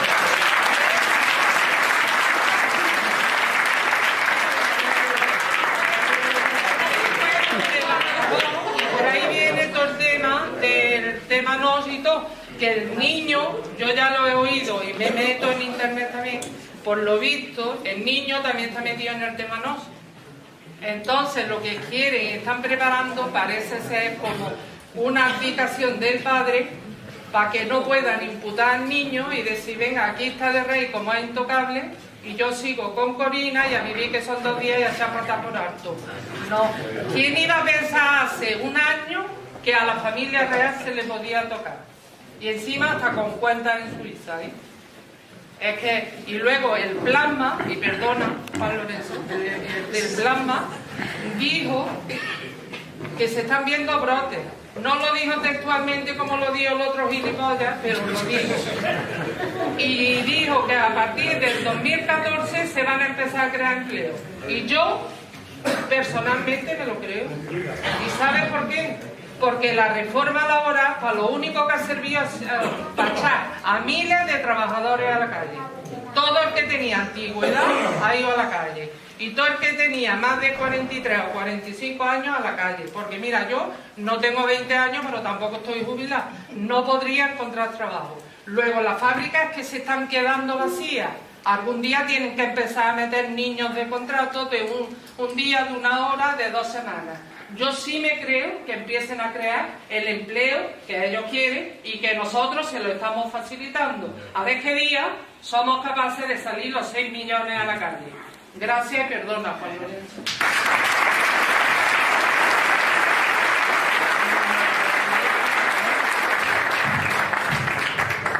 ¿Vas a responder después conjuntamente todas las preguntas o intervenciones? Antonio.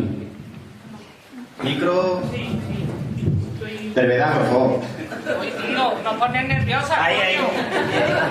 ¿De mi hermano? Para una vez que tenemos un tío bueno de edad. Bueno, en primer lugar, gracias Alberto porque nos ha deleitado en todo lo que... y estoy de acuerdo con todo, pero me gustaría que nos guiáramos un poquito al ombligo. Yo sé que mi reflexión no va a ser del agrado de algunos compañeros, pero bueno, esto es lo que hay. Que plantea de que nos organicemos y que busquemos a los compañeros, a los vecinos para dónde tenemos que tirar. Estoy totalmente de acuerdo. Pero tú sabes cómo me siento yo después de las últimas elecciones con mi voto.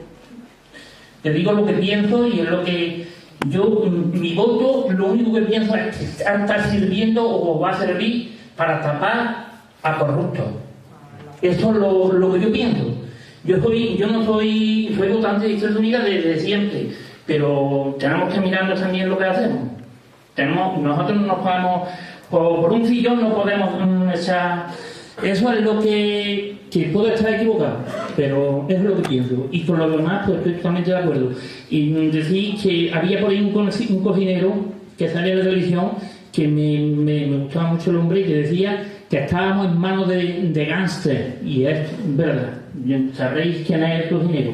Estamos en manos de gángster, y eso por supuesto que es verdad. Gracias.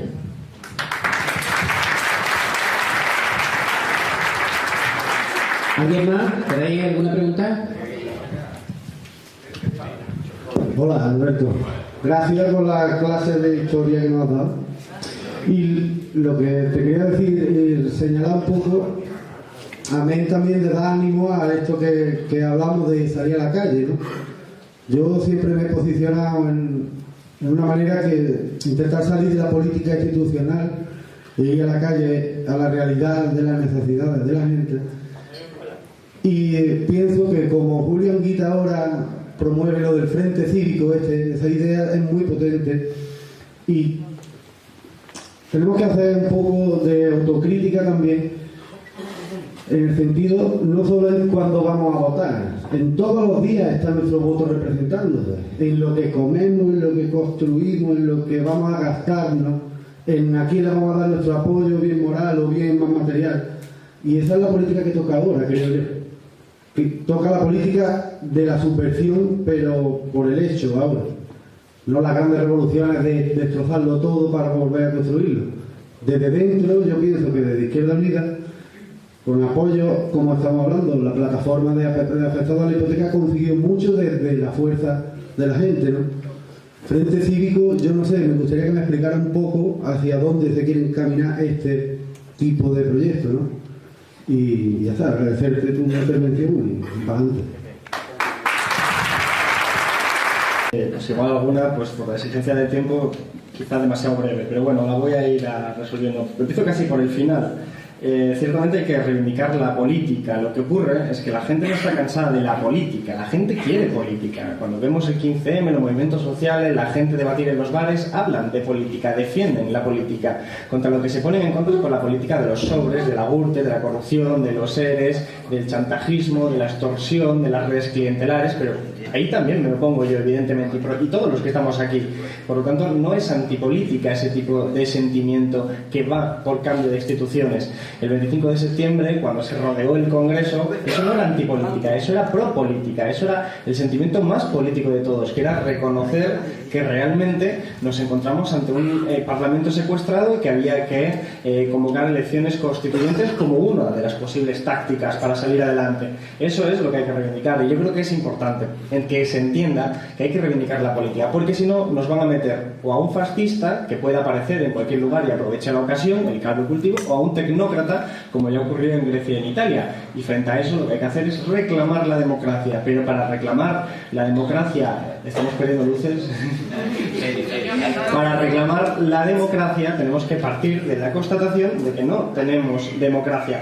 En ese sentido, la ley electoral, hay que recordar que los fundamentos de la ley electoral están en la Constitución. Los fundamentos están en la Constitución y por lo tanto hace falta una reforma de la Constitución como mínimo para poder tener una ley electoral digna. Lo que quiere decir que no vale con modificar la llamada ley electoral, la ley orgánica electoral, porque para ir al fondo de la cuestión, para hacerlo verdaderamente progresiva, hay que ir a la Constitución, lo cual se suma como argumento para el proceso constituyente al que me refería anteriormente.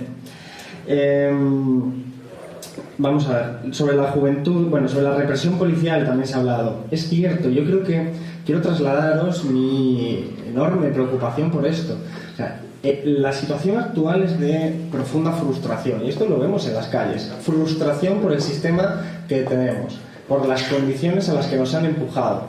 Lo que ocurre es que esta frustración se puede convertir en motivación, en esperanza, si lo queremos hacer, si lo queremos trasladar, pero también ellos quieren convertirla en resignación. Lo quieren convertir en resignación a través del miedo. Y el miedo es el que les lleva a la represión policial, porque saben que eso infunde miedo. Vamos a ver, en Madrid, antes del 25 de septiembre, rodea el Congreso, a un compañero que sacó una pancarta que decía 25S, se lo llevó la policía junto con 3 compañeros más de comisiones obreras, porque decía que ese tipo de pancartas no se podían llevar a una manifestación. Es obvio que eso pertenece a otro sistema que no es la democracia.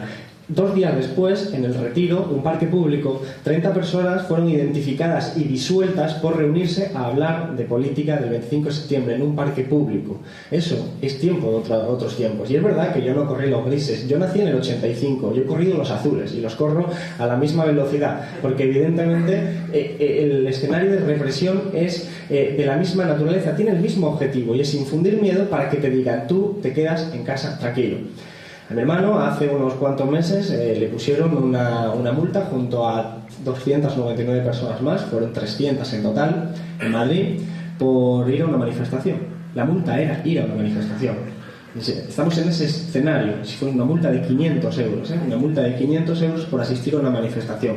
Los pillaron de camino a la manifestación, les preguntaron que si tenían intención de ir a la manifestación, debían de tener pinta de ir a la manifestación, aunque eran chicos normales, y la policía les pidió el DNI, les dijo que no pasaba nada y llegó la multa 2 semanas después. Es una delegada del gobierno, Cifuentes, que ha admitido en televisión que tiene una lista de más de 800 personas que suelen ir a manifestaciones. Es decir, es reconocer el fascismo en su propio modo de funcionar. Le pusimos una querella, Izquierda Unida, que en primera instancia ha sido rechazada porque consideran que la policía tiene razón y que la policía, las palabras de la policía son una prueba. Entonces la policía decía que estas personas sí estaban en la manifestación, que la manifestación fue realmente problemática para el tráfico y que se merecían 500 euros de multa. Eso es lo que ha dicho el juez. Pero realmente estamos asistiendo a un proceso de infundir miedo. Frente a eso, pues lo que tenemos que hacer es convencernos, y verdaderamente os puedo hacer y manifestar que la gente en Madrid por más que recibe multas, sigue saliendo, especialmente los más jóvenes. O sea que no hay que mirar solo determinados espacios. En Madrid son muchos jóvenes los que se mueven, son muchos jóvenes los que salen a la calle a que les pongan multa, a que les peguen, a que los detengan como Alfon y los tengan más de un mes incomunicados y más de un mes en una prisión española que dice que eso es una democracia cuando esos también son prácticas de otro sistema, y realmente no tienen miedo, o sea, se pierde el miedo, la gente va perdiendo el miedo porque no queda otra, y hay mucho movimiento, Juventud Sin Futuro, etcétera, que están muy cargados de juventud. Sin embargo, he de hacer un añadido. Es cierto, yo nací en el 85, lo que quiere decir que tengo 27 años, pero la juventud no es un valor principal, lo importante es la ideología, y en este sentido yo siempre lo insisto, hay muchos jóvenes del Partido Popular que piensan como Fraga, y esto es una constatación también. O sea, el elemento de juventud nos da una diferenciación clara, que es que tenemos unas condiciones que no tengamos acceso a la sanidad pública, a la educación pública, a las pensiones públicas, a una esperanza de trabajo como pudieron tener nuestros padres, no nuestros abuelos.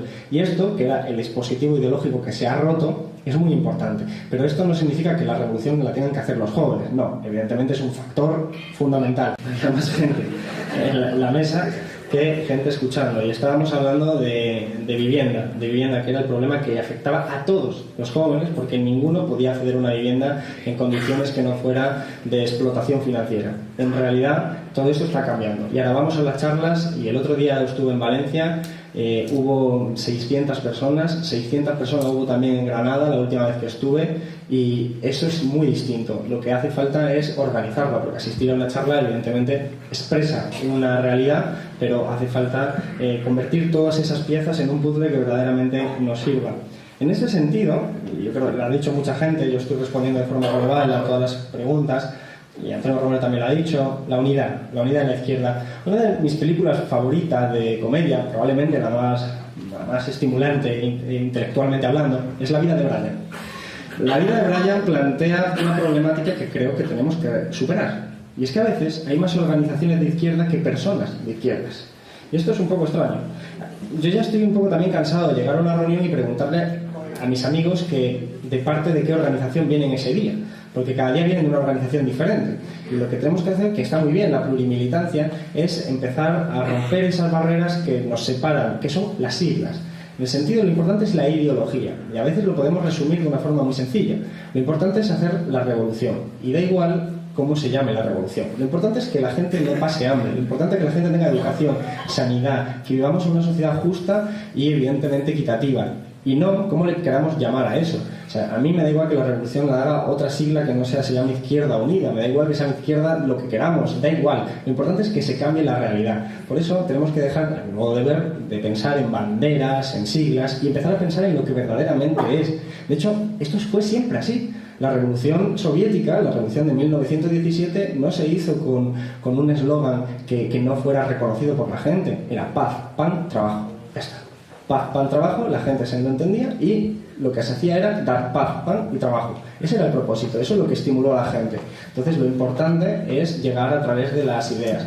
En ese sentido creo que lo que decía Antonio Romero es profundamente cierto. Unirnos. Y el papel de los cargos públicos tiene que ir en consonancia con ello, porque no va a servir, o sea, los cargos públicos no somos nada sin la gente, evidentemente, somos aire. Hemos estado puestos ahí por las votaciones, por todos vosotros que habéis votado, los que habéis votado a Izquierda Unida, pues yo estoy en el Congreso, pero representando una ideología, representando unos principios, y los cargos públicos no van a hacer la revolución, la revolución la va a hacer la gente, las transformaciones la van a poner en marcha la ciudadanía, no los cargos públicos. Por eso también es importante que dentro de la izquierda se supere también pues cierto egocentrismo también y personalismo, porque realmente las personas son importantes, porque marcan una cierta diferencia en determinados momentos, pero lo importante realmente, lo que da fundamento, es la ciudadanía, es decir, los que los pusieron ahí. Y por eso yo muchas veces expreso que lo verdaderamente importante no es el que está en este lado de la mesa, sino en el otro lado. Es decir, en este momento. Lo importante es convencer. Y yo, por ejemplo, a todos en una forma de participación política, tengo convencidos a todos mis amigos de votar a Izquierda Unida de lo pesado que soy. Pero bueno, ya es un paso. O sea, amigos, familiares, vecinos, es ser insistente. Y claro, no siempre es fácil, pero tengo un amigo que hasta votaba al PP y ya vota Izquierda Unida. Yo lo considero un éxito personal. Pero es por ahí por donde yo creo que hay que ir, porque somos todos y no solo los cargos públicos. Y evidentemente los cargos públicos han de dar ejemplo, pero eso lo doy por hecho. De hecho, el primer evento que hicimos, que se manifestó cuando llegamos al Congreso, fue que tanto Cayo Lara como yo, que éramos las dos personas que estábamos yendo al principio, renunciamos a un plan de pensiones privados que pagaba el Congreso. Renunciamos, para que nos entendamos cuantitativamente, a 14.000 euros, que eran 14.000 euros que el Estado iba a estar depositando en una cuenta en el BBVA, no en otro, en el BBVA, y que cuando nos jubilásemos, evidentemente en principio a mí me queda bastante, nos lo iban a devolver con el proceso crecido, con haber especulado en los mercados financieros. Y eso lo pagaba el Estado, eso era todo nuestro dinero, se dedicaba en eso.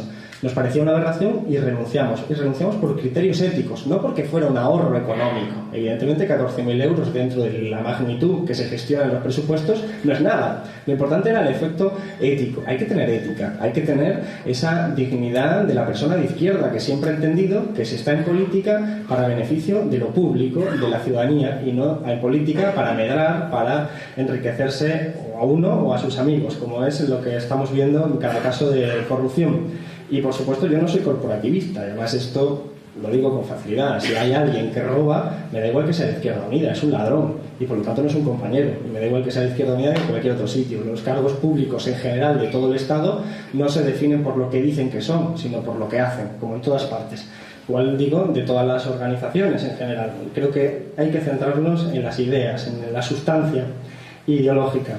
Eso está relacionado con lo que se planteaba de la educación, creo que fue Laura, que era lo de los principios y la cultura política en Francia. O sea, en este país no hubo una transición real. Aquí se legalizaron partidos, es cierto, y se agregó una cierta, se hizo una cierta apertura ideológica. Pero lo cierto es que la oligarquía franquista siguió siendo la oligarquía en la democracia, que el poder económico que se había hecho de oro, enriquecido por el franquismo y por la guerra civil, siguió siendo el poder de oro y el franquismo de la guerra civil. Esa minoría de la que hablaba Antonio Romero no es una minoría creada de una revolución socialista, ni mucho menos. Estamos hablando de una minoría que se gestó en un proceso de dictadura y con orígenes más antiguos en la guerra civil y todavía más antiguos. Hablamos de que aquí no se ha hecho una redistribución de la renta, ni del poder, ni de la riqueza. Aquí se han legalizado partidos y ya creemos que con tener una democracia formal en la que se deposita un voto cada 4 años ya es suficiente, ni mucho menos. Hay que cambiar muchos otros elementos. Y esto también afecta a la cultura política, a la educación. Es que en nuestro país casi nadie estudia en el instituto el periodo de la República, de la Segunda República. Es muy difícil verlo. Se estudia en segundo de bachillerato y muchos de los institutos, hay muchos estudios al respecto de esto, no lo ven. No lo ven porque se preparan los alumnos para la selectividad y al final esos temas, como son los finales, no se estudian. De modo que nuestra población entra en una especie de analfabetismo funcional por el cual sabemos leer, escribir y meter muchos códigos en el ordenador, pero no sabemos historia, no sabemos sociología, no sabemos el comportamiento humano. Esto es algo que está pasando en la universidad. ¿Qué sobra en la universidad? Pues lo dijo el ministro Wert, o sea, las humanidades. Sobran las humanidades, sobran aquellas carreras que nos hacen entendernos como personas dentro de una sociedad. ¿Y qué es lo que quieren? Las de números. O sea, lo que quieren son gente que sepa, que tenga habilidades adaptativas dentro de una empresa, que sepa ser un cajero en una oficina bancaria, que sepa mucha matemática, mucha contabilidad, muchas finanzas, pero que no sepa ni de dónde vamos, ni a dónde venimos, ni qué fuimos, ni qué somos. Y esto es muy distinto a lo que ha ocurrido en el resto de Europa, y sobre todo en Francia, que tienen la herencia de la Revolución Francesa y una guillotina excelente. Entonces, realmente tienen una cultura política. Y cuando yo planteaba que en el proceso de constitución, de referéndum sobre la Constitución Europea, en España se leía más de receta y de fútbol que de la propia Constitución Europea, como había ocurrido en Francia, es el reflejo de eso. Es que nos falta cultura política, como sociedad, evidentemente, no a los que estamos aquí hoy, pero sí como sociedad. La gente rehuye de la política porque se le ha dicho lo mismo que se le decía en el franquismo, que decía Franco: usted haga como yo, no se meta en política, decía Franco. Pues muy bien, eso es el discurso dominante y además es algo muy habitual. Si uno ve el futbolista, no, yo no hablo de política, o cualquier personalidad, yo no hablo de política, eso está mal, la política es para otros. ¿Para quién? No, esa es la cultura política. Y entonces, en el fondo, es tan sencillo como decir que lo que tenemos que hacer, yo creo, es tener principios y tener filosofía. Y eso ya es hoy casi revolucionario, tener principios. Y incentivar la curiosidad política en la ciudadanía es muy importante. En este país, a diferencia de otros, cuando se viaja, se nota mucho.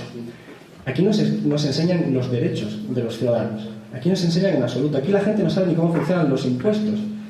Aquí hay muchos elementos de falta de cultura política, pero porque son desde arriba, de donde vienen.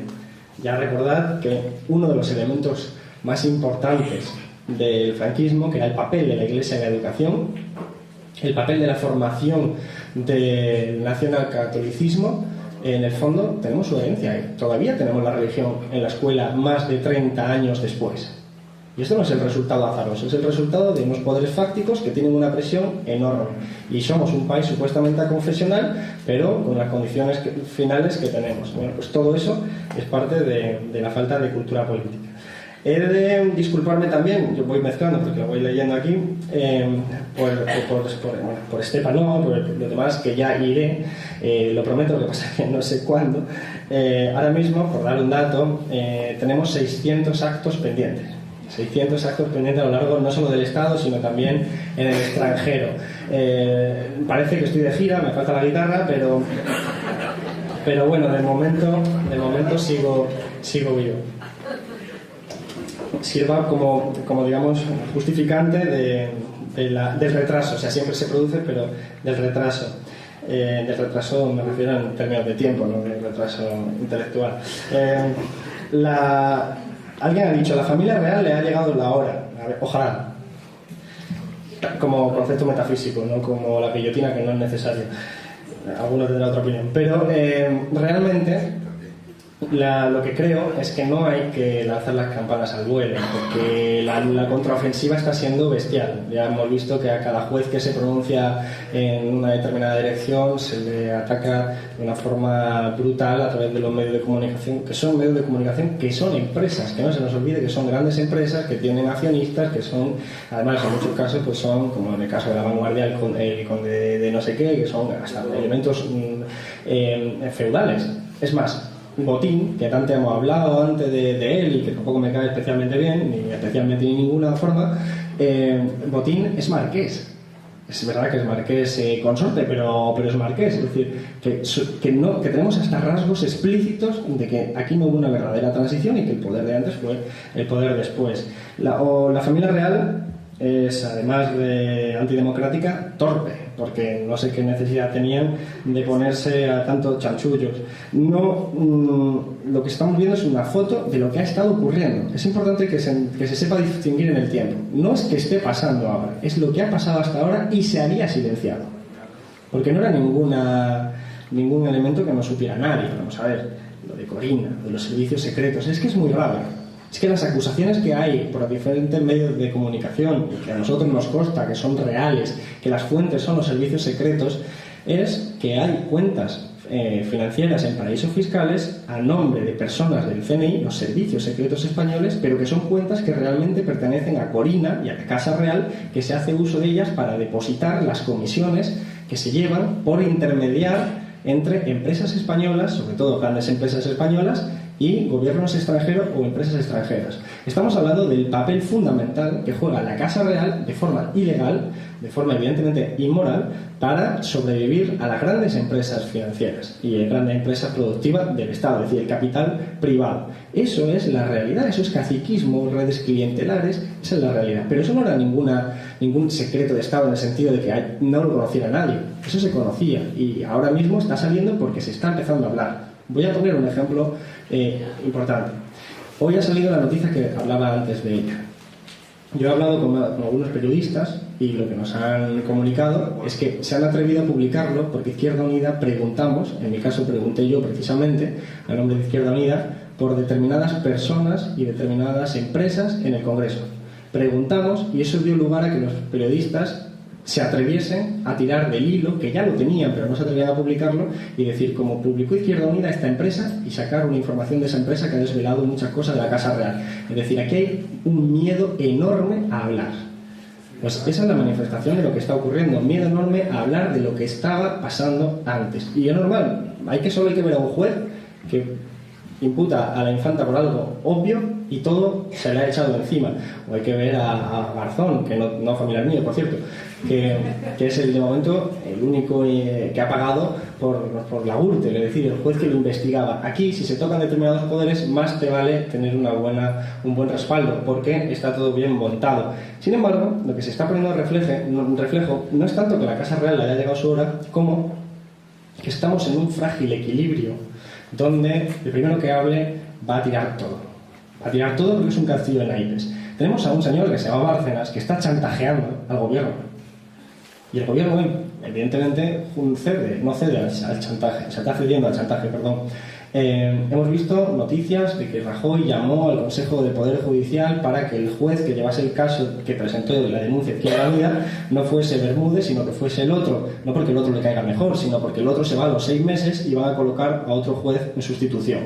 Es decir, estamos viendo que no existe la separación de poderes, que aquí existe una élite social chiquitita, pequeñita, que lo está manejando todo y que está todo dependiendo de un frágil equilibrio, un castillo de naipes que hoy abría el mundo con estos temas.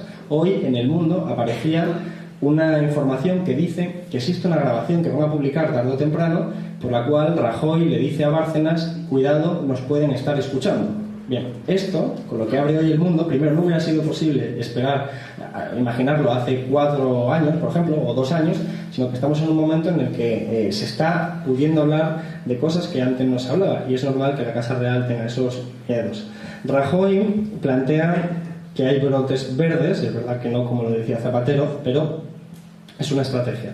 Es una estrategia porque ningún organismo internacional, a excepción del Banco Central Europeo, que lo dijo la semana pasada, plantea que se vaya a recuperar la economía en el 2014. De todas formas, tampoco importa que lo plantearan, porque llevan planteando lo que salimos de la crisis del 2008. Así que, como vemos, no es que sean grandes, magos de la economía. Pero sí es cierto que lo que quieren hacer es lo que decías tú, que son empleos basura, empleos de mierda, para tener un trabajo repartidos entre todos, un trabajo de semi-esclavitud o esclavitud total, que simplemente queda legalizada en forma de contratos, económicos, laborales. Bien, ese es el modelo que quieren, pero es muy difícil que lo consigan. Primero por un elemento económico. No todos los países pueden exportar más de lo que importan. Esta es la estrategia que tiene la Unión Europea para nosotros, y para Grecia, y para Portugal, que exportemos más de lo que importamos. Y en el mundo, las importaciones tienen que ser iguales a las exportaciones, tiene que cuadrar todo. De modo que esto es un mundo donde se compite y donde solo gana la mitad. Solo gana la mitad en esa estrategia. Así que, por eso Alemania, entre otras cosas, ha entrado en crisis, porque vendía productos a los países como el nuestro, que ahora no tenemos dinero, no les compramos los productos y entonces ellos no pueden vender y tienen que despedir trabajadores y le crece el desempleo. El mundo está interrelacionado, el mundo capitalista, y lo que nos encontramos es que están manteniendo una contradicción por la cual nos van a bajar los salarios a todos para tener más empleo, pero es que nadie impide que China los baje un poquito más. Y al final todos perdemos, unos y otros, los trabajadores de las dos partes del mundo, frente a la ganancia, evidentemente, siempre permanentes de las grandes empresas y especialmente del capital financiero. Creo que sí hay que mirarse en el ombligo. Se ha hablado de Andalucía. Creo que, hay constancia de que yo no soy contrario a los pactos de por sí. Creo que son elementos que están dentro de una táctica, que se pueden estar dentro de una táctica, también pueden no estarlo. Y yo manifesté que a partir de un análisis político no me parecía adecuado entrar en la Junta de Andalucía en ese momento. Yo lo manifesté de esa forma. No quiere decir que entremos en un debate maniqueo sobre que una cosa es buena y la otra es mala, o todo sea 100% bueno o 100% malo. Hay elementos positivos y negativos. En ese sentido, quizás lo más importante es entender para qué estamos. ¿Para qué estamos como organización? No solo en la Junta de Andalucía, sino para qué estamos aquí. Y yo creo que se decía también, al final, se decía, lo que necesitamos es estrategia. Pues sí, lo que necesitamos es objetivo, estrategia, táctica. Es algo como que siempre se ha sabido. Necesitamos un objetivo, llamémosle socialismo, una estrategia, pues una forma de entender cómo vamos a llegar al socialismo, qué modelo productivo, qué empresas, qué vamos a hacer. Como ahora responderé la pregunta, ¿qué pasaría si ganamos mayoría absoluta? Y tácticas que pueden incluir la alianza. La alianza no tiene que ser solo con partidos. puede ser alianza con los pequeños y medianos empresarios, que son gente que está sufriendo la crisis igual que nosotros, a pesar de que no sean obreros de mono azul, pero son alianzas. Ahora bien, están ocurriendo cosas en la Junta de Andalucía que también tenemos que combatir contra ellas. Por ejemplo, el caso de los ERES es fundamental. El caso de los ERES es luchar contra... Y se está haciendo porque nosotros no estamos implicados, tendrán sus diferencias. Es indignante porque nosotros no somos el Partido Socialista y no tenemos por qué defender nada. Yo creo que además Santiago Romero lo ha dicho con claridad. Nos tenemos que desligar de cualquier proceso de corrupción, de cualquier persona implicada en la corrupción. Ayer, quiero recordar, la consejera de Hacienda del Gobierno, la consejera de Economía, dijo que Vieira tiene responsabilidades políticas por el caso de los ERES. Esto es algo que Izquierda Unida le ha dicho siempre. Bien, esta persona, este Vieira, está en el Congreso. Está en el Congreso de los Diputados, lo tengo 3 filas delante.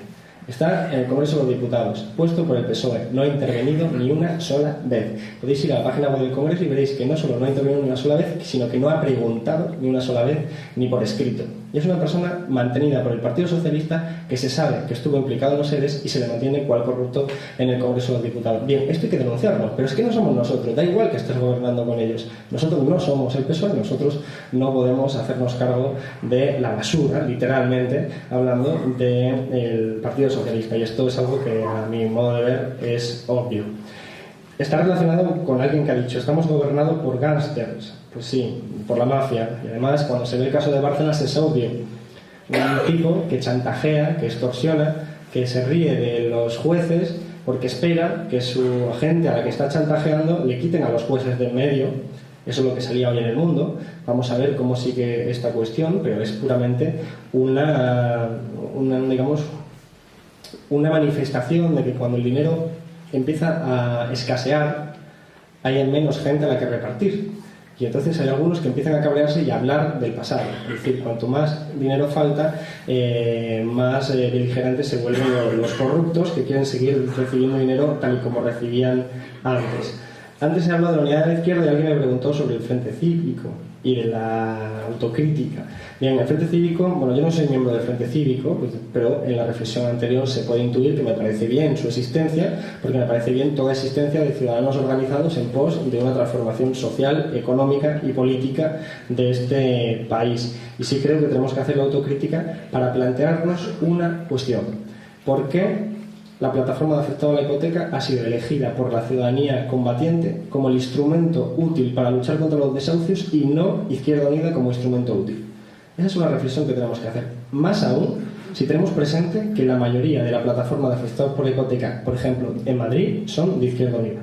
¿Cómo es posible que tengamos una organización que no ha sabido adaptarse al clamor popular de parar los desahucios, al clamor popular de hacer determinadas políticas de acción social y que nuestra propia gente se haya tenido que salir, crear otros instrumentos para estar marcando la agenda política social? Es una reflexión, no es ni siquiera, en realidad no es una reflexión, es una pregunta que nace de la constatación de la realidad.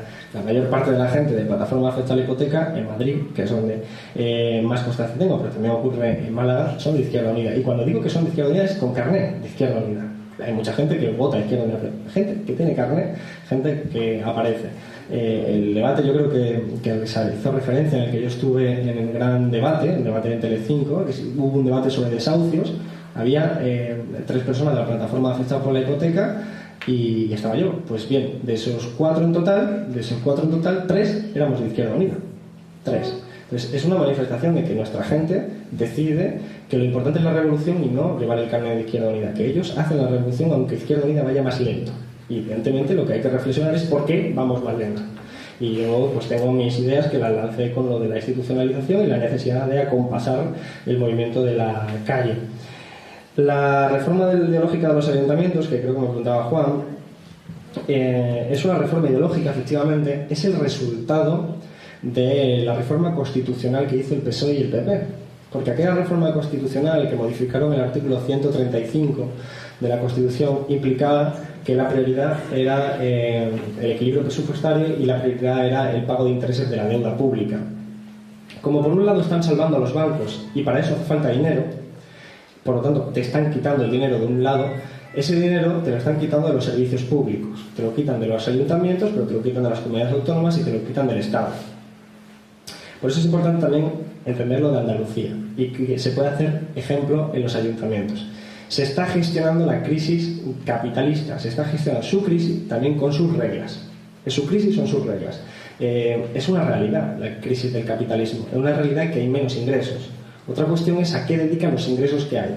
Y ellos tienen muy claro que la prioridad son los bancos y la prioridad son otro tipo de gastos, como por ejemplo los gastos militares. Hace muy poco tiempo, hace unos cuantos meses, se aprobó un crédito de 1.800 millones de euros para pagar tanques y armamento militar. Es decir, para algunas cosas sí vale endeudarse y para otras no. Entonces, lo que ocurre en los ayuntamientos es que quieren directamente quitar los servicios públicos. Y entonces es muy complicado la acción dentro de un ayuntamiento, y aquí la gente que está en Izquierda Unida en ayuntamientos lo sabrá, será consciente de esa realidad, que hay que hacer magia prácticamente, porque uno tiene ingresos y tiene gastos, y los gastos son los servicios públicos esenciales directos de comunicación con la ciudadanía, mientras que los ingresos provienen fundamentalmente de las transferencias del Estado y una minoría en las tasas y en otro tipo de ingresos. Bien, cuando los ingresos se reducen por la crisis y porque te pasan menos dinero desde arriba, evidentemente te están obligando, salvo que te salgas de ese marco. Y salirse de ese marco es quizás la opción, porque mantenerte en ese marco lo único que haces es gestionar su crisis, quizás con suerte un poco más lento, pero es su crisis, son sus reglas, y es toda una estrategia. Porque si quieren competir contra China, como decíamos antes, no solo es que sobran los salarios altos, es que te sobran los sindicatos, pero también te sobra la sanidad pública, la educación pública y una serie de servicios conquistados que están desmantelando. Y es mucho más fácil hacerlo a través de la reforma de ayuntamientos, a pesar de que ahí es importante hacerlo. En Guadarrama, en Madrid, ya han privatizado el agua con la excusa de que van a tener que aplicar la ley de reforma de ayuntamientos. Se han adelantado, han hecho un autorrescate ellos solos y se han privatizado el agua. Estamos viendo esa reforma ideológica. ¿Y por qué es ideológica? Pues porque persigue un modelo de sociedad. El modelo de sociedad en el cual dejamos de ser ciudadanos para empezar a ser clientes. Antes teníamos acceso al agua pública, a la sanidad pública, a la educación pública por ser ciudadanos. Ahora quieren que solo tengan acceso a ellos aquellos que son clientes. Y si tú no tienes dinero, pues no bebes. Si no tienes dinero, no vas a la sanidad. Y creo que estamos caminando bien. Pero claro, hay que dar respuesta a lo urgente. Afortunadamente puedo anunciar, hoy que es 5, 4 de abril, 5, que hoy se ha presentado por Izquierda Unida un proyecto de red de solidaridad popular desde el federal para facilitar a las organizaciones locales y a las asambleas la creación de espacios de comedores populares para dar respuesta a lo urgente de nuestra gente. Y se entiende en términos políticos, no de caridad, sino en términos políticos de dar respuesta a nuestra propia gente. La retaguardia roja que se decía en el socorro rojo son elementos que suplen la necesidad, que corrigen la necesidad, pero que tienen que estar inmersos en un proceso que vaya más allá de la calidad, que vaya hacia la solidaridad y que vaya más allá de la inmediatez y que vaya hacia el objetivo. Para llegar a la gente más fácilmente, bueno, yo no tengo una hoja de ruta, la verdad. Yo hago lo imposible. O sea, yo vengo a charlas como esta, que son más densas, más largas, y voy a programas de televisión donde te dejan 30 segundos antes de que te insulten otra vez. Entonces, abro todos los caminos posibles y no sé cuáles funcionan y cuáles no. Yo lo intento, es mi experiencia personal. Evidentemente, la solución es colectiva, por lo tanto, no serviría de nada que yo fuera a todos los programas de televisión si no hay muchísima más gente, todo el mundo haciendo actitudes similares en la calle. Y finalmente, dos cuestiones. La de la mayoría absoluta, el que hacemos, y están casi respondidas, y la de la república o la monarquía, bueno, que lo decía Félix, la república o monarquía, bueno, pues está claro, república, y claro que tiene que ser un elemento, pero no solo un elemento de recuerdo, que es obvio que tiene que ser un elemento de recuerdo, en tanto que la Segunda República fue un experimento histórico, democrático, que nos condujo a un estadio cualitativo diferente, que fue abortado por un golpe de Estado. Es decir, ese recuerdo, el recuerdo de la dignidad de los trabajadores que lucharon y murieron en aquella guerra civil, que lucharon por esa democracia y esos derechos conquistados, es necesario. Pero la República tiene que ser, a mi modo de ver, más un dispositivo que encienda una nueva forma de entender la política. Es decir, hablar de la Tercera República como concepto que abre las instituciones, que no solo se limita a cambiar al jefe de Estado de forma herencia monárquica, sino que tengamos algo que vaya mucho más allá del jefe de Estado, que vaya a una radicalización democrática. ¿A qué me refiero con esto antes de entrar en otro? A que dentro de las democracias liberales, burguesas, por decirlo en términos clásicos, hay varios extremos. El de la democracia participativa, donde todo se decide por todos y que no es operativo en niveles muy amplios, como es lógico comprender, y la democracia representativa.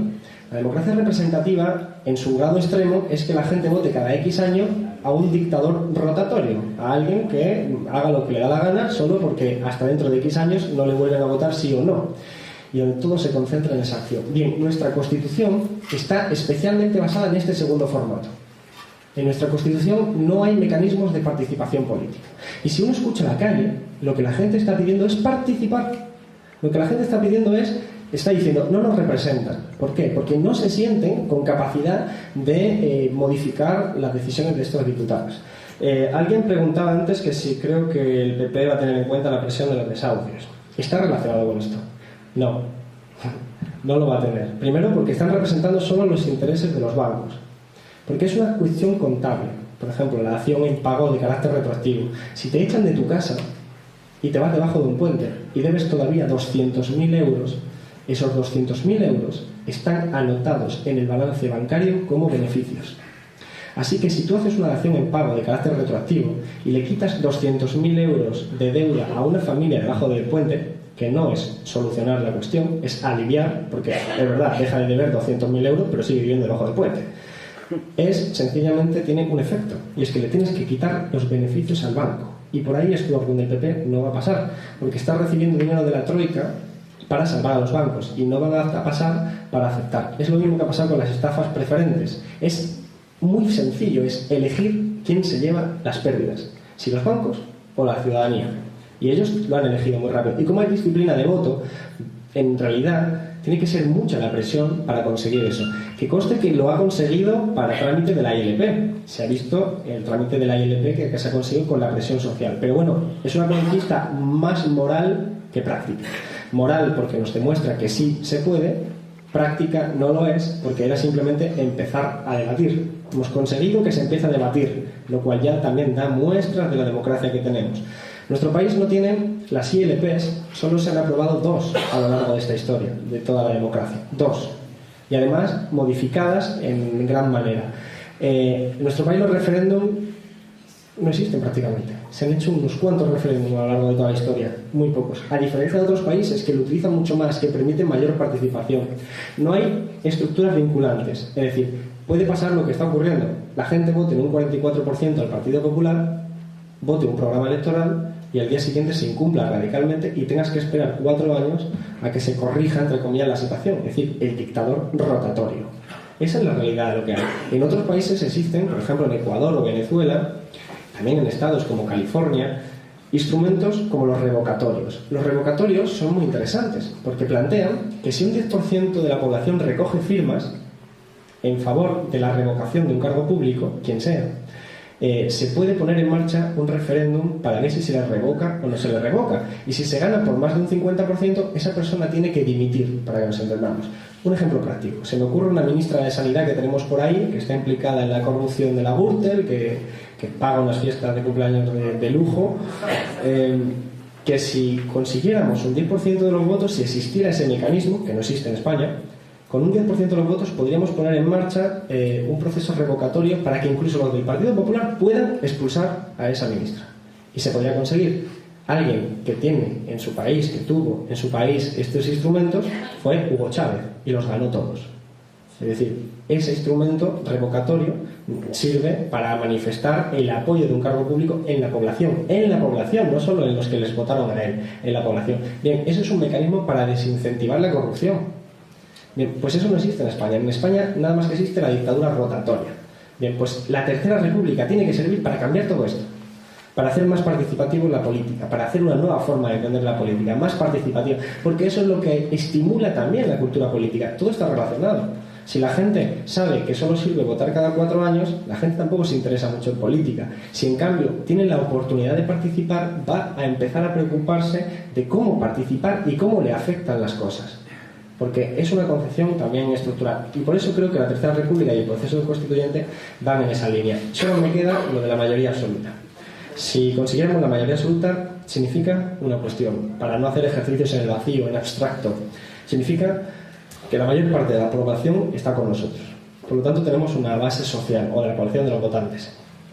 Tenemos una base social suficientemente fuerte para ser el contrapoder, es decir, aquellos que le presten y le pongan enfrente al poder, con todas las reservas que incluyen saber que el poder responde, habitualmente con las armas, como hemos visto en el Chile de Pinochet, como vimos en el golpe frustrado de Venezuela o como vimos en la España del 36, evidentemente. Pero sirve para contrapoder. Tú tienes la mayoría y puedes jugar con esa mayoría. Hay un elemento que no lo he hablado para no meternos en elementos técnicos, porque podríamos tirarnos años, aparte de porque hablo mucho, porque hay mucho de lo que hablar, que es la deuda. La deuda actualmente, el principal problema de la deuda, no es pública, es privada. El 80% de la deuda es privada, no del Estado. Es privada. Todo ese dinero ahora ya no lo debe Bankia, lo debemos nosotros. No es nuestra deuda, pero lo vamos a tener que pagar nosotros en forma de recortes en sanidad y en educación. Esa es su estrategia. Que paguemos su deuda, sus pérdidas, sus riesgos. Bien, esa deuda, que no es nuestra, no la tenemos que pagar. No la tenemos que pagar. Ahora bien,